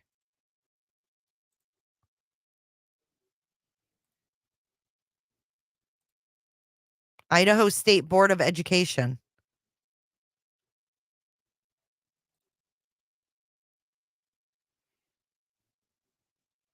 This is Kurt.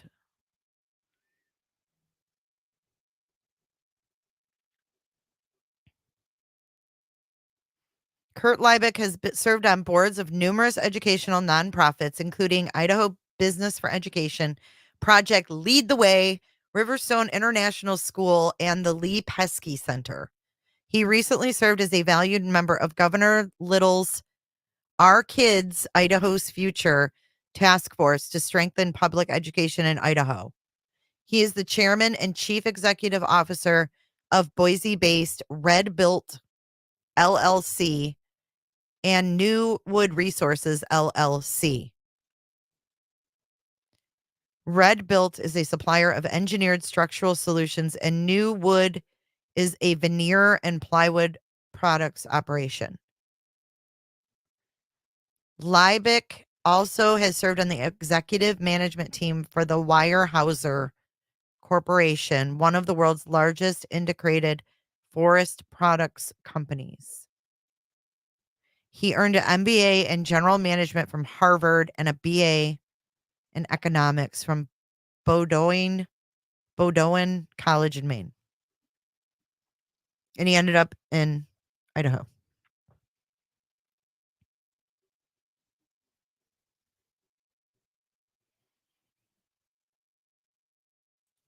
So he's the other,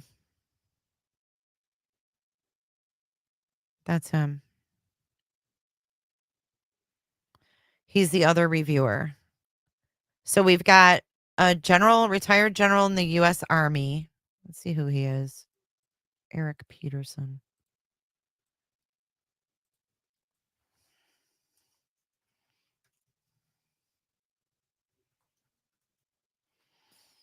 Lieutenant General Eric C. Peterson. I'm almost afraid to look. I don't know if I want to open it. Oh, fuck. All right, here we go.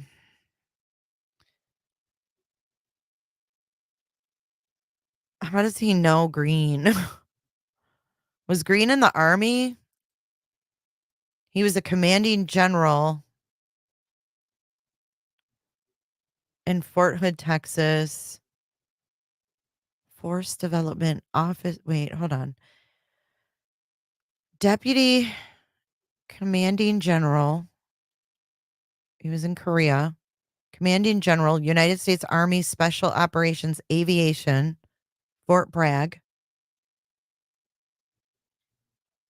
Director, Army Aviation, Office of the Deputy Chief of Staff, U.S. Army, Washington, D.C. Commanding General, Fort Hood. Director, Force Development, Office of the Deputy Chief of Staff, G8, Washington, D.C.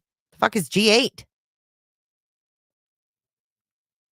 Do I really think he read the book? No. But I want to know how he knows him. I want to know how he knows this guy. I'll sit in Deputy Chief of Staff G8. What the hell does that even mean? I mean, someone from the Pentagon is writing a review for this book. Garrison HQ.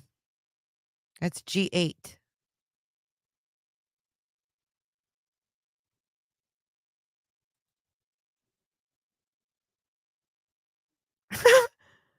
Now equate Dr. Steve Fry, University of Phoenix, into the mix, and you've got something real funky.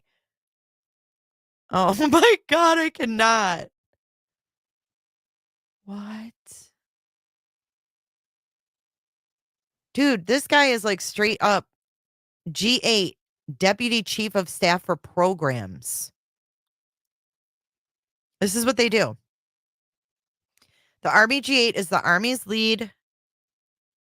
CJ is the Army's lead for matching available resources to the defense strategy in the Army plan. We accomplish this through this participation with the Secretary of Defense, force development, program analysis and evaluation, and one field operating agency and Center for Army Analysis. Who's Kane?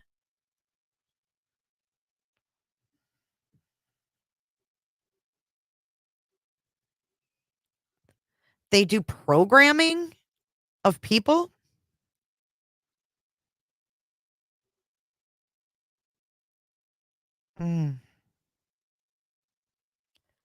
This is what they do. They support overseas contingency operations. They enable generation of combat power. They facilitate global force management of trained and ready formations. Provide fiscal stewardship.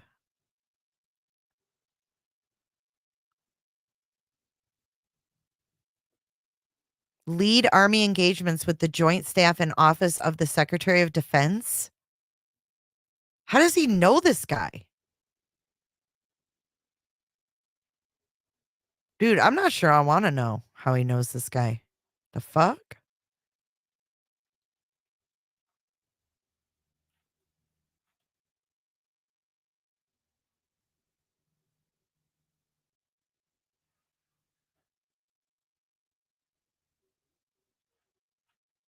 Yeah, they call the shots. This dude calls the shots. And he's left. This is his review. The University President's Crisis Handbook is an invaluable resource for anyone in the face of adversity. It offers thoughtful and practical leadership and management insights ranging from strategy development, fiscal management, and data-driven decision-making to strategic communication, crisis management, and team building. He's got some heavy hitters giving him reviews, guys. And then K. Francetich. What? When was this left? Who's K. Francevich? Why do I know that name?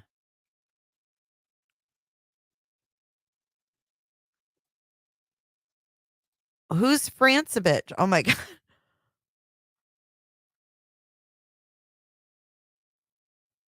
Because I've heard that name. Oh my God. What? Are you fucking kidding me? Linda Lane? That person lives on Linda Lane?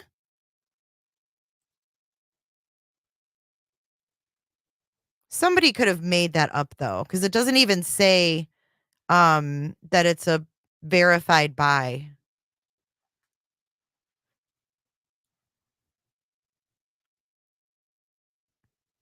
But who's K. Francevich? Do you guys know this name?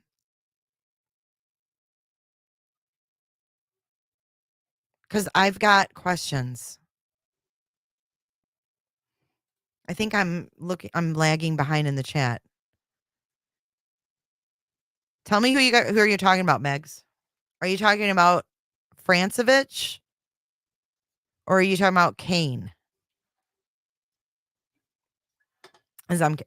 Yes, I played the Crow audio. That dude's name was Seth Francevich. What?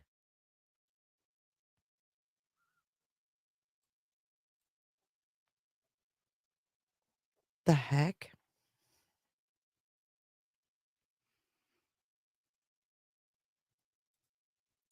But his name wasn't K.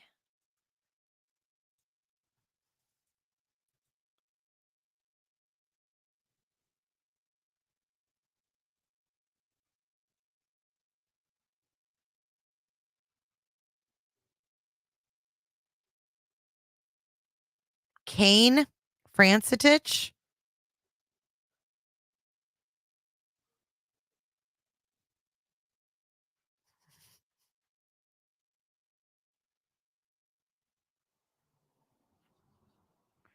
Maybe that wasn't that guy's name. Sage, not Seth. Yes, Sage. Yes, this guy. Fuck.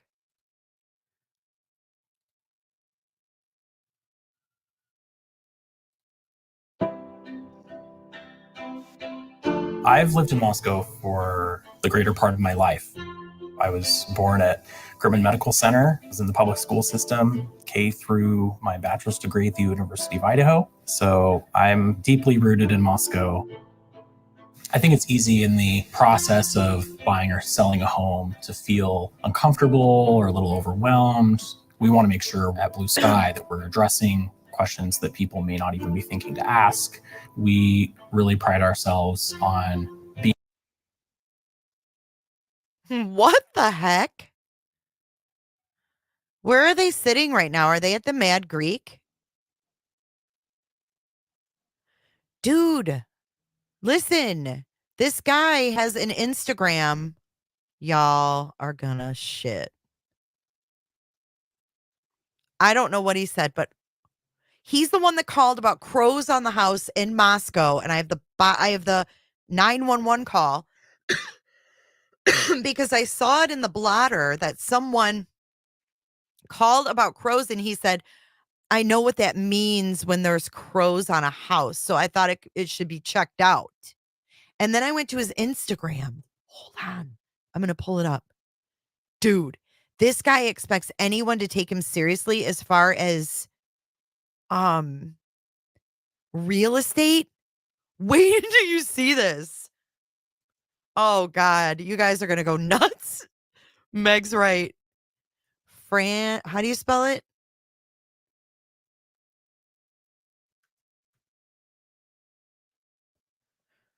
Sage. I found him. Hold on. I got to make sure I have the right account.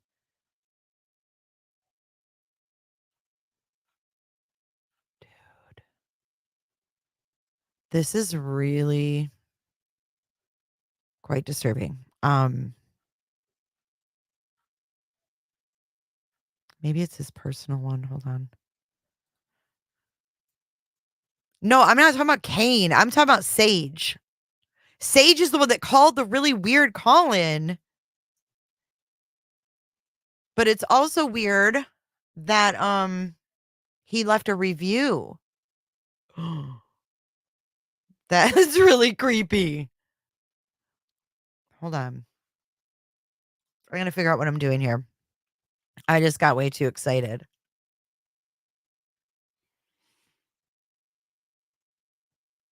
Is it FR France and then ETICH?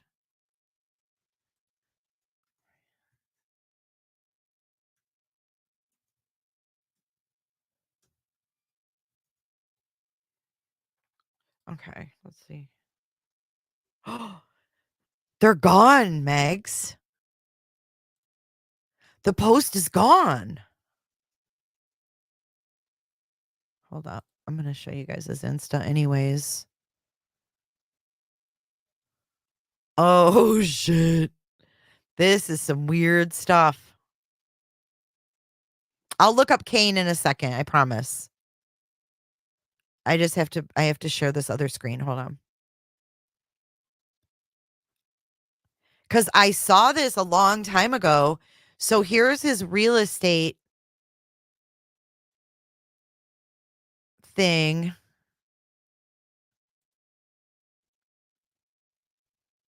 And I always thought he kind of looked like Payne a little bit.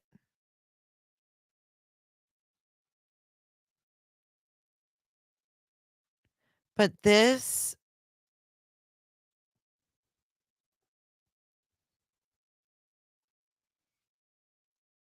That guy looked familiar for some reason. I don't know why. But dude, he had a picture where he was like basically buck naked. Megs, do we still have that?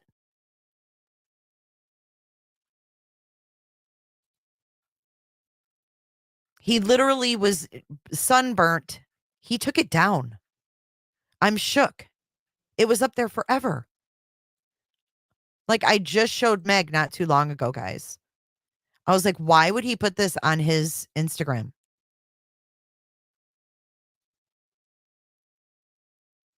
Oh my God.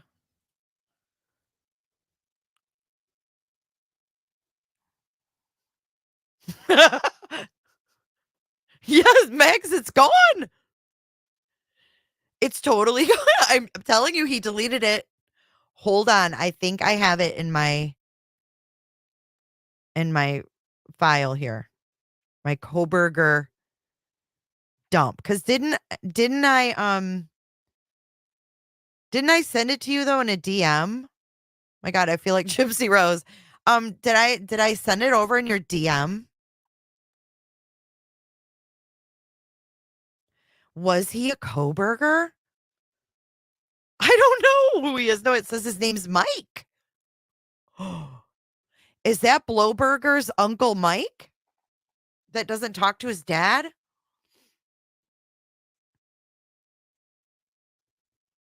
It just says, congrats on the purchase of your condo, Mike. It was a pleasure to be your agent. Mike is one of the easiest going, seemingly happy-go-lucky people I've ever met. Go support him and the good people of John's Alley Tavern. This is the owner of the tavern in the downtown. This is John's Alley Tavern. He's the owner, guys.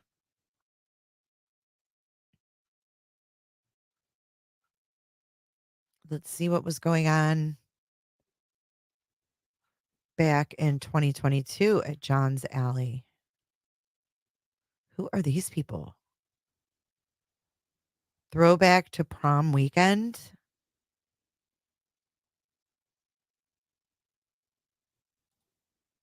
Dude, this is weird. This is the weirdest area I've ever seen with a case.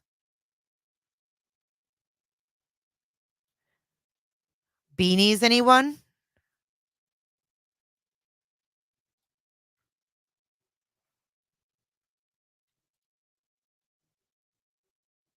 My word. $7 cover. Oh, toga party. When was this? Oh, this was, God, they have a lot of events. All right, we need to go back further. This is the only way I know how to navigate Instagram because I don't use Instagram. So you're stuck with this. This is April 30th of 2022. Okay, so we're in the vicinity of that time frame. This is April of 2022. Let's go this way now. Reggae in the Alley. That sounds pretty cool. They were hiring barback and bouncers.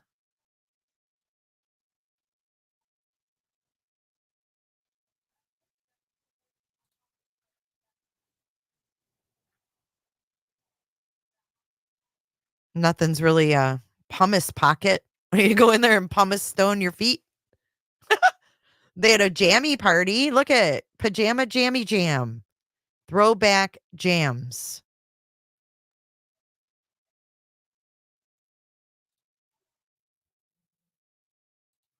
Yeah, I don't see anything. July 3rd, 2022. Cheech and Chong. Who was on that guy's pin, though, for real?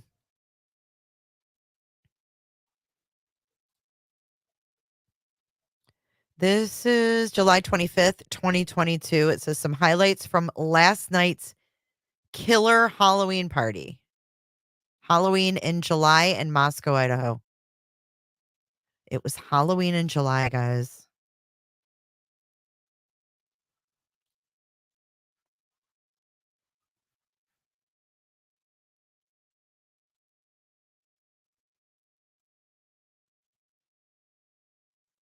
Damn it, Lauren.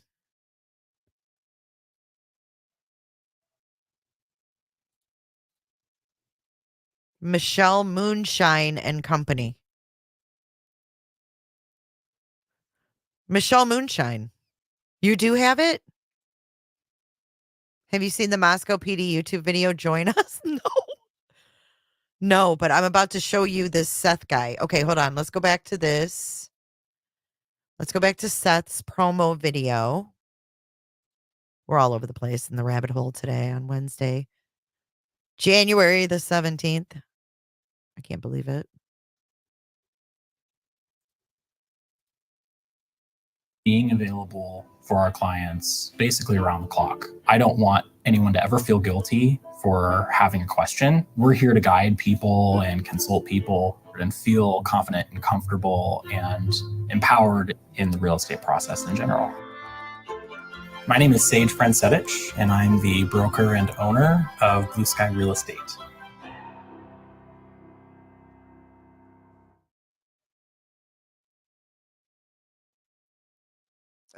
I got your pictures, Katie.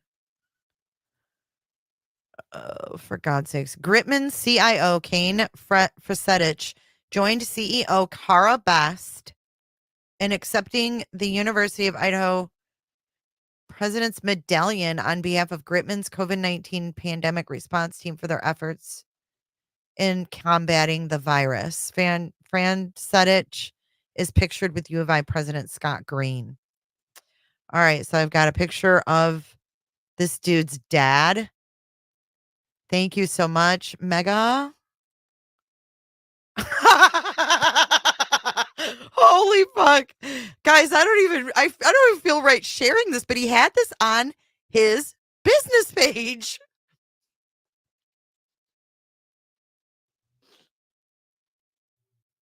And he's the one that called in about the birds.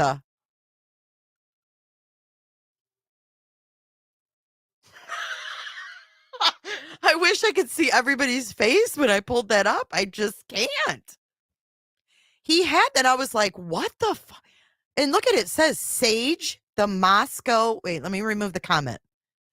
It says Sage, the Moscow, Idaho realtor. And it says got burnt yesterday. And it was on his realtor page. And I was like, what? Okay, so let me back up. Let me tell the story.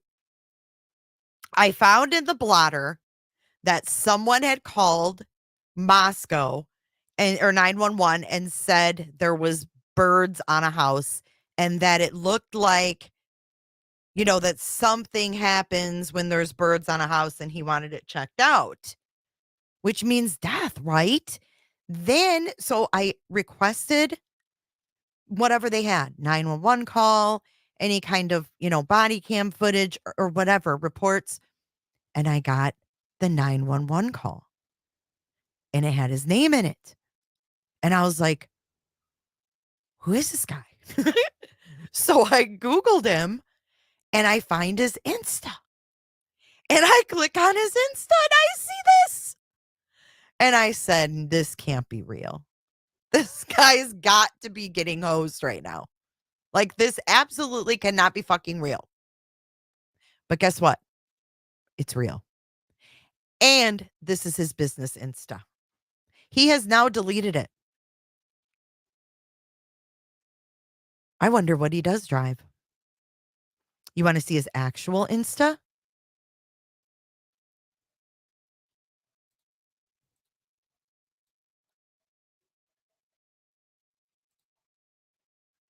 I'll show you.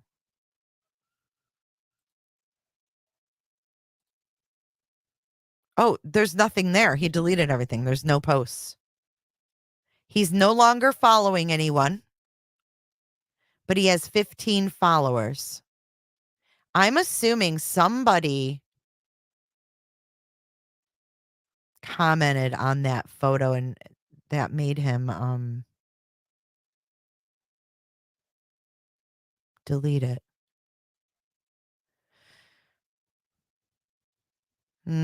Look at his followers sometime. He's only got 15 of them. It's kind of interesting.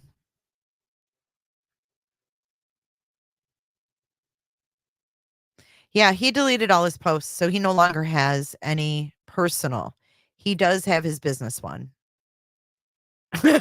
His 15 followers are No, he didn't delete the account. I'll show you. The account's there. Hold on. Picture. I just can't get over it. I couldn't believe it. I thought, this cannot be real. Maybe he was. Oh my God. What if Brian did it? What if Brian called in and said he was Sage, the realtor? Listen, what if Sage, what if Brian used his name to make him look sus? And this looks like, I mean, he's obviously holding the phone though. Did someone get a hold of his photos? There's more to this. Tracy, I agree. I agree. Do you guys remember what video that was of mine?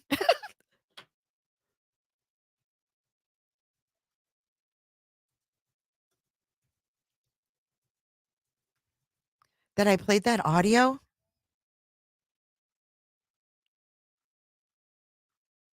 I'm pretty sure I didn't use his photo as the thumbnail, but I can't remember what video that was. It was a long time ago. That's green hitting the button 20 times. Yeah. I don't remember what video that was offhand when I played that. And I have so many videos, I'll have to find it. That is really creepy. Megs, she says if it didn't come through, let me know. I'll send it again. I'm like, oh God, it came through. All right. It came through. But I mean, for that, and it was on there for a long time. Like, I found that early on. So probably January, maybe. It might have been around January-ish.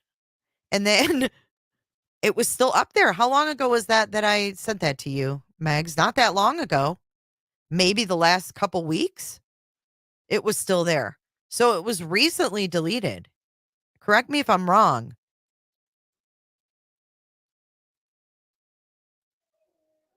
Correct me if I'm wrong about that. Because I could have sworn that was not that long ago.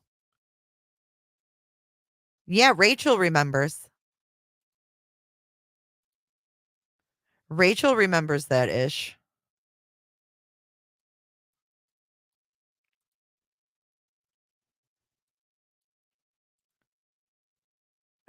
Texas Ranger. Oh my God. Hold up.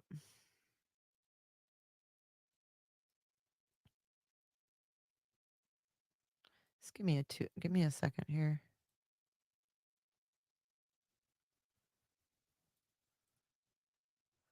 I want to show you guys something. And now I think that's going to be gone too.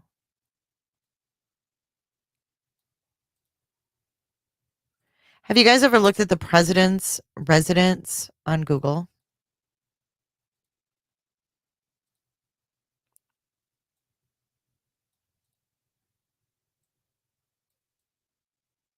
Oh, Megs, you're going to love this. Check this out. Someone said, I think it was Globalism, said he was trying out for a part in Powder. The judge, prosecution, and Taylor's UI grad too, and UI president and Hannah's dad are all alumni. They want to sweep everything away. Don't forget, so does Fry. He's alumni as well. And so is Jody Walker.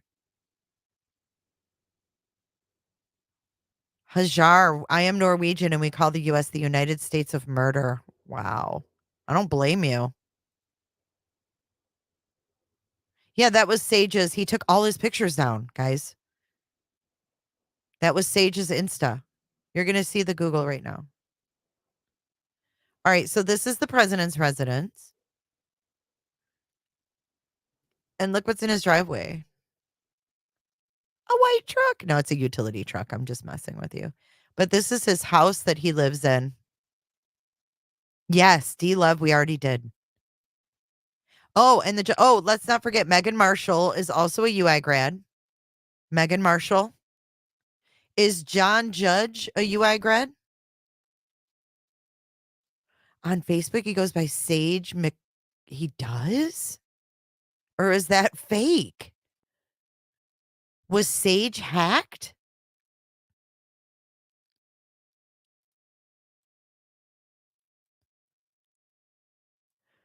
So who had the red Jeep?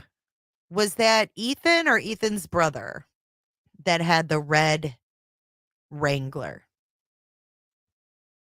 Who owned the red Wrangler? Oh, he changed it so he couldn't be found, probably. What a dork. It was Ethan's. Sage and Kane, yeah. They obviously, well, there was a point in this Google from July of 2023. One of these views here, you can see that there is a red Wrangler in the driveway here. I mean, there's probably a lot of red Wranglers. You can't see it in this one though. This is July of 2023. Oh, I need to go to other times. How do I do that? I need to go back. It's not there anymore.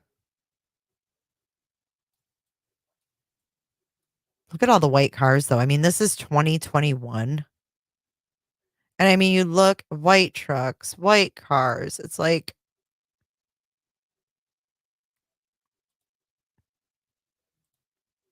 was it 2021 when that Jeep was there? No. Maybe. I could have sworn it was 2022 when I saw the Jeep. Yeah, see, it keeps taking me back. I don't want to see 2023.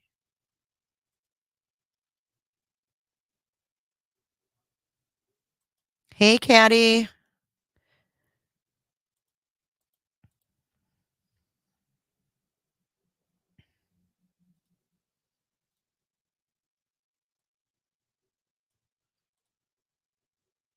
That's the president's residence in 07. Cheryl. That's in 07. 2011. Did he recreate it for himself? 2013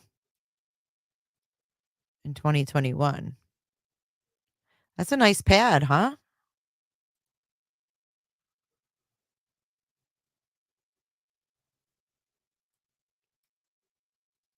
Hey, Finn.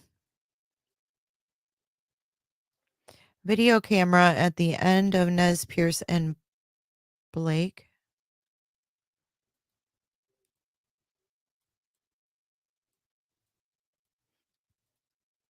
He's got one hell of a driveway, man. He must do a lot of entertaining. Was it in August, Rachel?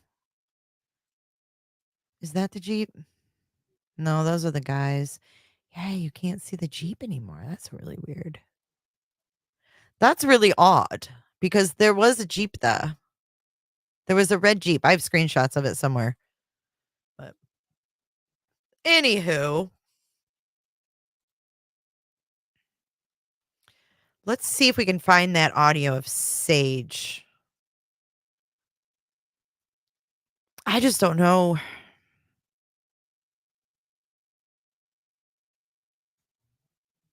You did, CJ? March 7th. Yeah, but what video did I play it in? That's the question.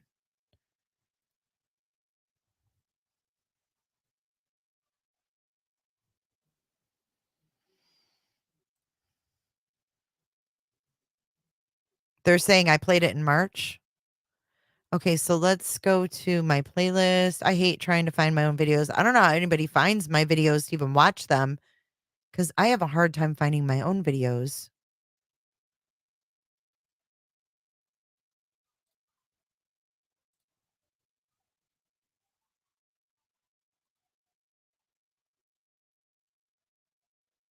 Sage, the Moscow, Idaho realtor, has 800 followers. See, I don't know if that other one was even his account now. The one that says he has 15 followers but no following and it's all cleared out.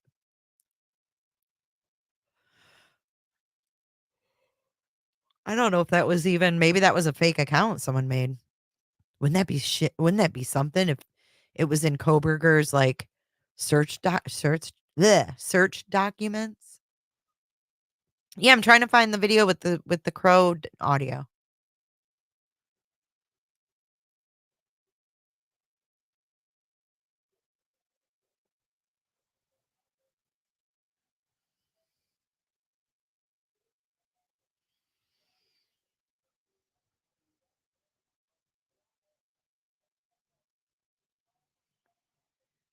I have so many videos I can't.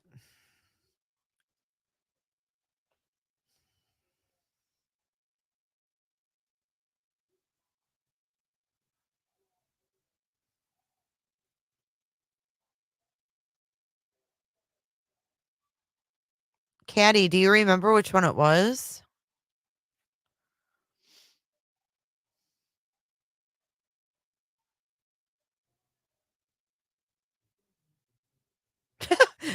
You sent it to me? Thank you.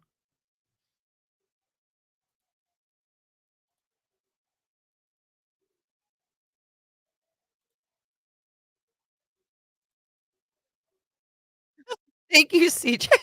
CJ found it. How pitiful is that? Thank you so much. I'm challenged. A little challenged. Okay, here we go. Moscow PD 911 call. Crows on top of house. This is Ari. Hi, Ari. My name is Sage Francetich, and I was just dropping off some paperwork for a client on street here in Moscow, and happened to see a bunch of crows hanging out on top of a house across the street, and I was just wondering if something had happened. I'd seen somewhere that like crows and vultures can hang out where people are, dead inside the house. Certainly, I hope that's not the case, but I figured I'd just call and have someone check on that property. Okay, what's the address?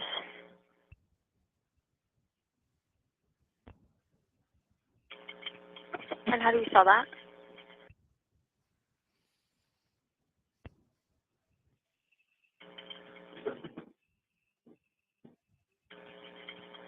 Okay. And you said that was in Moscow, correct? Yeah. Okay. Is this even that guy or is this BK? One second for me. Oh, this. Oh my God. Is Potato here? Guys, what day did Brian Koberger? Let me back up. What happened August 21st? Let's back up. Let's go to our timeline and let's discuss what happened. What happened August 21st in the Moscow, Idaho timeline? Name one thing. Wasn't Brian Koberger pulled over August 21st, 2022? Was that one thing? When was the Paradise Path? That was in September, I think. Yep, he was pulled over, Michi girl. Yep. But I think something else happened that day. Did something happen at school? Was he talked to? There was something that happened on August the 12th. Or 21st, rather. Potato's probably working.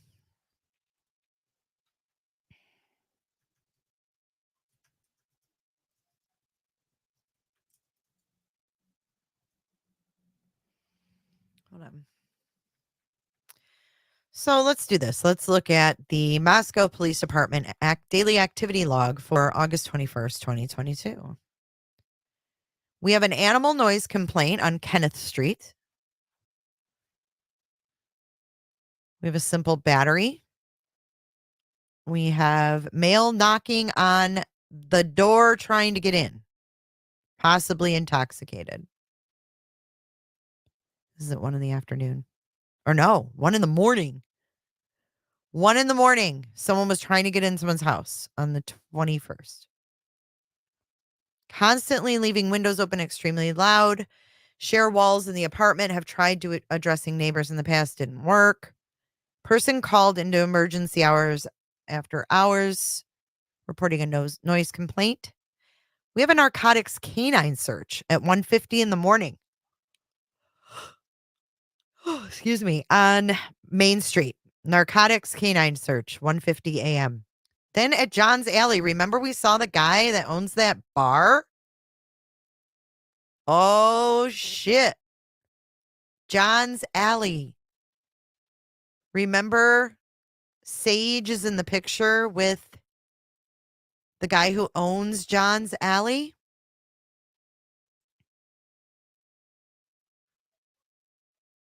What's Sage? What do you mean? You know it's Sage. A physical dispute at John's Alley at 1:58 in the morning. Tri-State Distributor. 2:45, there was a burglary alarm. 2:45 in the morning. You want to know what Tri-State Distributors are? I'll show you. Tri-State Distributors, Moscow, Idaho. Oh, boy. It's a sporting goods store that was broken into in the middle of the night on August 21st, 2022.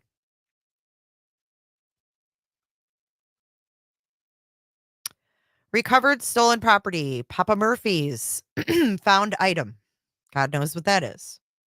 Reporting party's vehicle was hit. Unknown time frame and no note left. Found property, a red bicycle on scene for several days. Suspicious person. Patient checked in to report assault. Found property, found wallet. Reporting party didn't feel comfortable taking it inside, so he put it in the ingoing, outgoing mail slot for pickup. We have a vehicle prowl on Farm Road. Farm Road is on the way out of Moscow towards Pullman. We have a vehicle broken into overnight. Then we have a vehicle parked behind a row of cars not in a spot. Then we have a burglary alarm at 1317 at the Hope Center. Then we have a noise complaint, shouting from a male at this location for 30 minutes. Subject was on the phone, no report. And this was on 8th Street, 400 block of 8th. Then we have a welfare check on C Street. Male needing a phone call from an officer. The mobile gas station, suspect that has been trespassed from the business, threatened to beat an employee. This person here on Asbury Street is receiving threatening messages over social media. This is all the 21st. 1100 block of Cow Street. This is the one I requested the audio. Reporting party saw a ton of crows on a roof at this address and got concerned. Harry Ritchie Jewelry, burglary alarm. 911 hang up.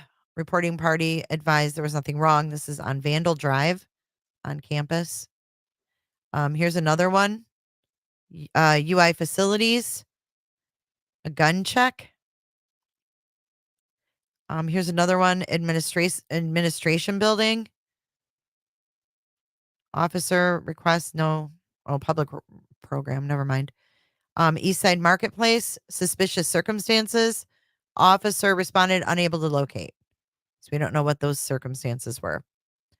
2 men approached reporting party's car on either side. And this is what I think was Kaylee. I think this was Kaylee right here. You know how Steve Gonsalves said she had walked to her car one day and had 2 guys follow her? Remember that? Yeah, I think it was August 21st. Okay, but anyways, this is on Main Street, right where the corner club and all that is. 2 men approached reporting party's car on either side and tried to talk to her. States it was kind of spooky. Happened around 9 a.m. this morning. Officer took call, computer report. And it's important to note they would not release this to me. What? They would not release this one. So it led me to believe that this might be Kaylee because we heard that story. 400 block of Almond Street, vehicle parked on reporting party's property for most of today, and it's not supposed to be there. Reporting party thinks it belongs to people that live across the street. Then we have on White Ave, reporting party just got home and can see one of the buses has hazards on, cannot tell if anyone is in the bus.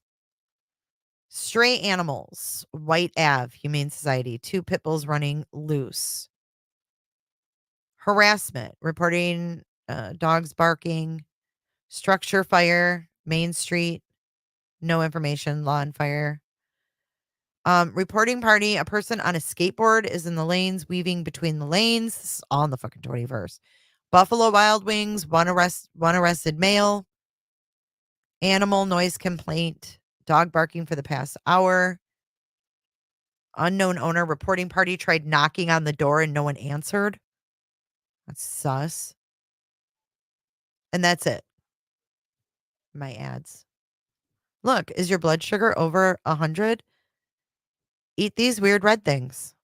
But yeah, so that's all the 21st. So let's go back to the audio and finish the audio. I'm sorry I cut it off. All right, here we go. Police Fire Dispatch, this is Ari. Hi, Ari. My name is Dave Francetich, and I was just dropping off some paperwork for clients on street here in Moscow, and happened to see a bunch of crows hanging out on top of a house across the street. And I was just This wondering, sounds like BK. if something had happened. I seen somewhere that like crows and vultures can hang out where people are, dead inside the house. Certainly, I hope that's not the case, but I figured I'd just call and have someone check on that property. Okay, what's the address?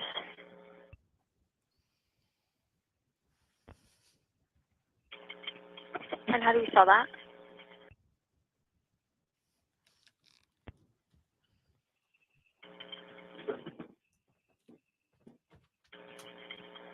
Okay. And you said that was in Moscow, correct? Yeah. Okay. Okay, 1 second for me.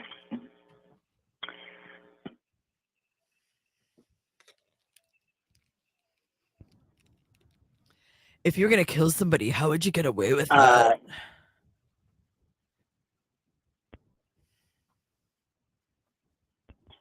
Okay, I'm sorry.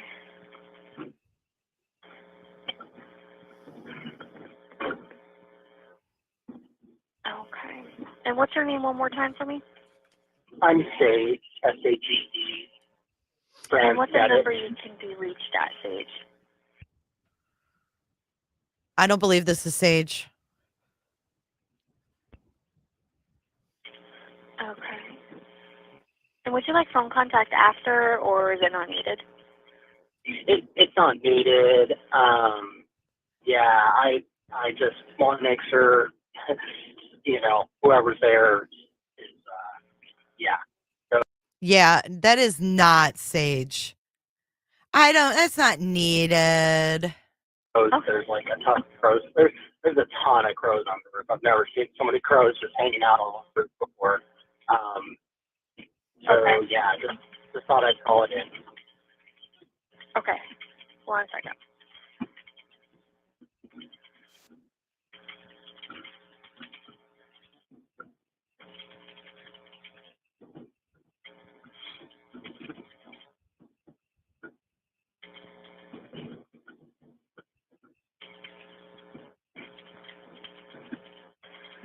Okay, I'm going to pause that and we're going to go over here and we're going to play some of the other audio. Diet to the letter. Diet. Maybe members live in a college town, and I've worked with probably at least 10 Sigma Chi members, and you know, the one thing that every single one of them I feel like has asked me is, if you were going to kill somebody, how would you get away with it? And I just wonder if maybe this is nothing more than some kid in a fraternity trying to prove himself. And that was it. Is this guy yeah. And I know that's a thing that just like maybe people say, trying to like have interesting conversation, but like just in my head, it's like it's always been these dudes that were in the fraternity. And so it makes me wonder if it's a thing that's in their like culture, that they ask to see how smart you are and whatever, and what kind of answer you come up with, and someone took it too far. Like, who says that? Yeah, Anyways. man. Like you know, I like horror movies and all that kind of stuff, and I'll watch those kind of things. But like when someone like in person says some stuff like that, it's kind of like jarring. It's like, what? Why are you saying something like that?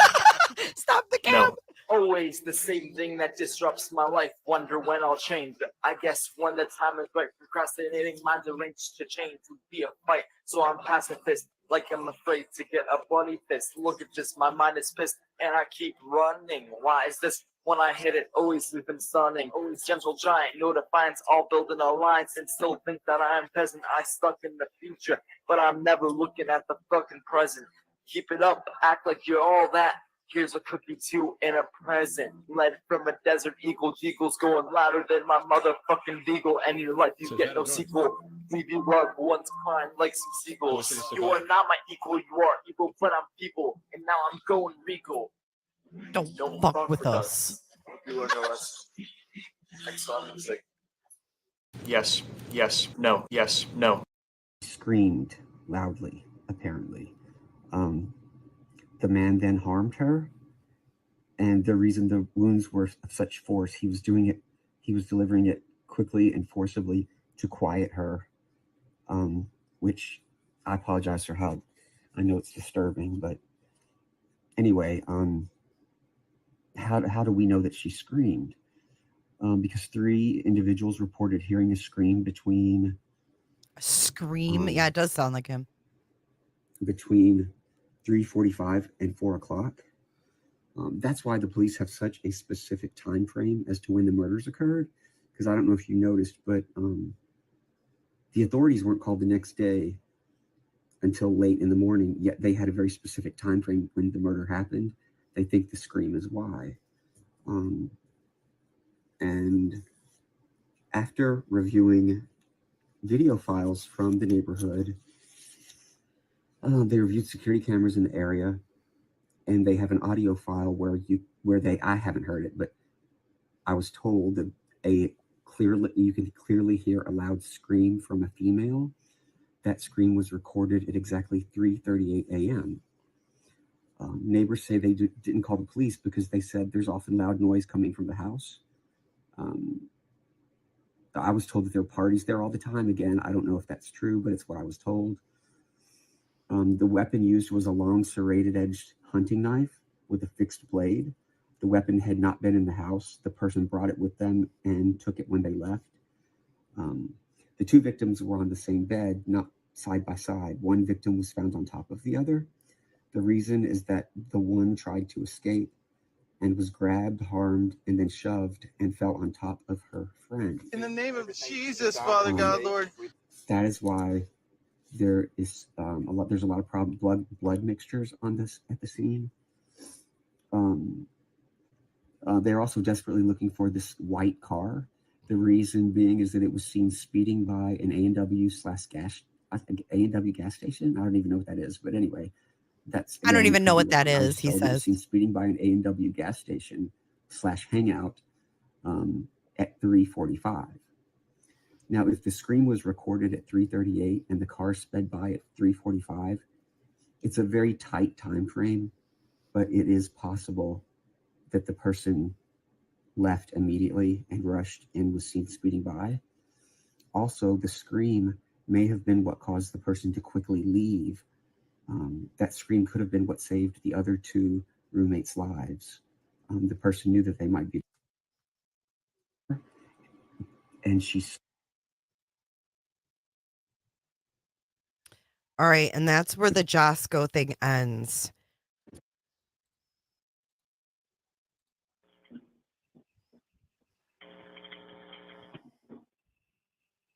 Okay. Okay. And when did you see this?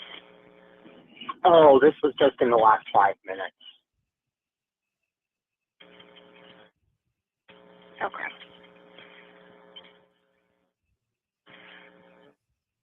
Okay. And how do you spell your last name, Sage? Francetich, so France, like the country. Uh-huh. Then C as in Tom, I as in ice, C as in cats, and H as in house. Okay. And what's your date of birth, Sage? Okay. And what's your address?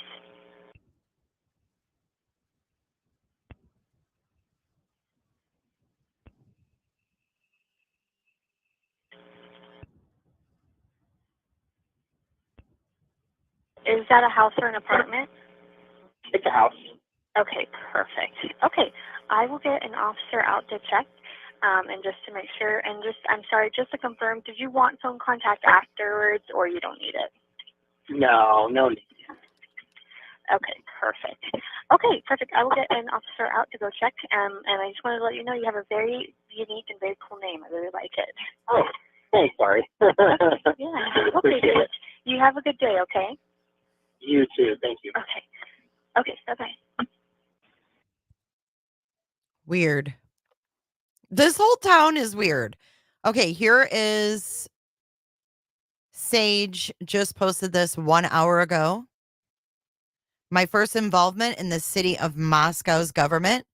I really look forward to assisting in the city's efforts to make housing more fair and affordable. And that is what I noticed too, CJ.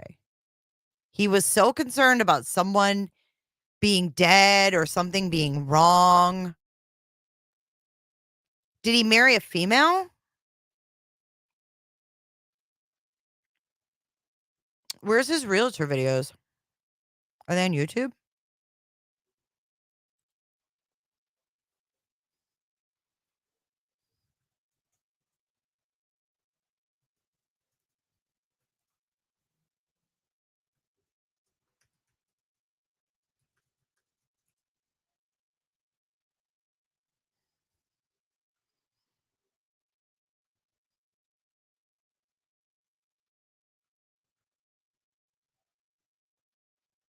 Where did you see videos? Oh, here's one. He's got a YouTube. 4 years ago, though.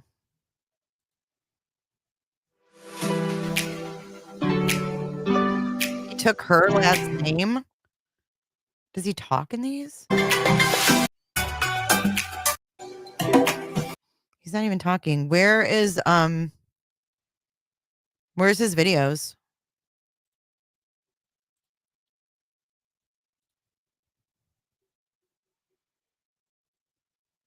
I mean, he's got pictures.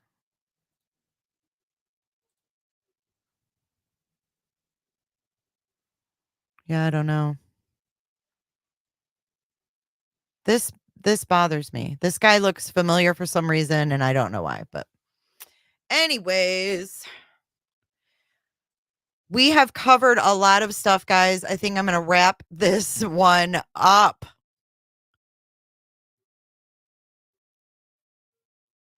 I mean, and I don't know why this was on his business page, okay? But it is.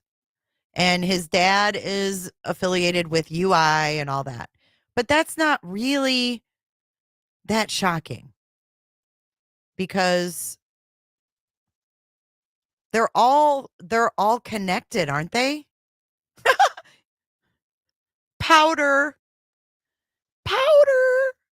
All right, guys, I got to get out of here. I got to go eat dinner. We've gone a long time. Don't forget to subscribe to Dmitry, though, because he gave us a lot of answers earlier. And I want you guys to show him some love and support.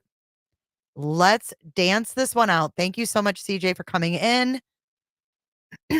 Adidas Hoodie Mafia is right. I'll pop in on one of your lives soon. Rachel's got the 411. Hey, if you're not in Discord and you want to be, become a member today or a Patreon, and you will find your entry. Thank you for becoming a member, Jessica. All right, let's dance this one out. This is a wrap. Thank you so much for your support. I'll see you guys in the next one.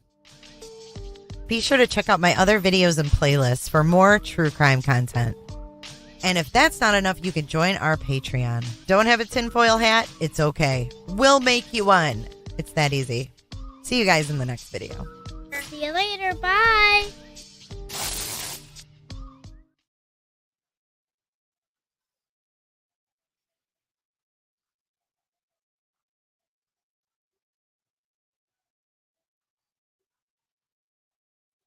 Oops. Here we go. Dance it out. I don't give a damn. I don't really care about you and your problems. I don't give a damn.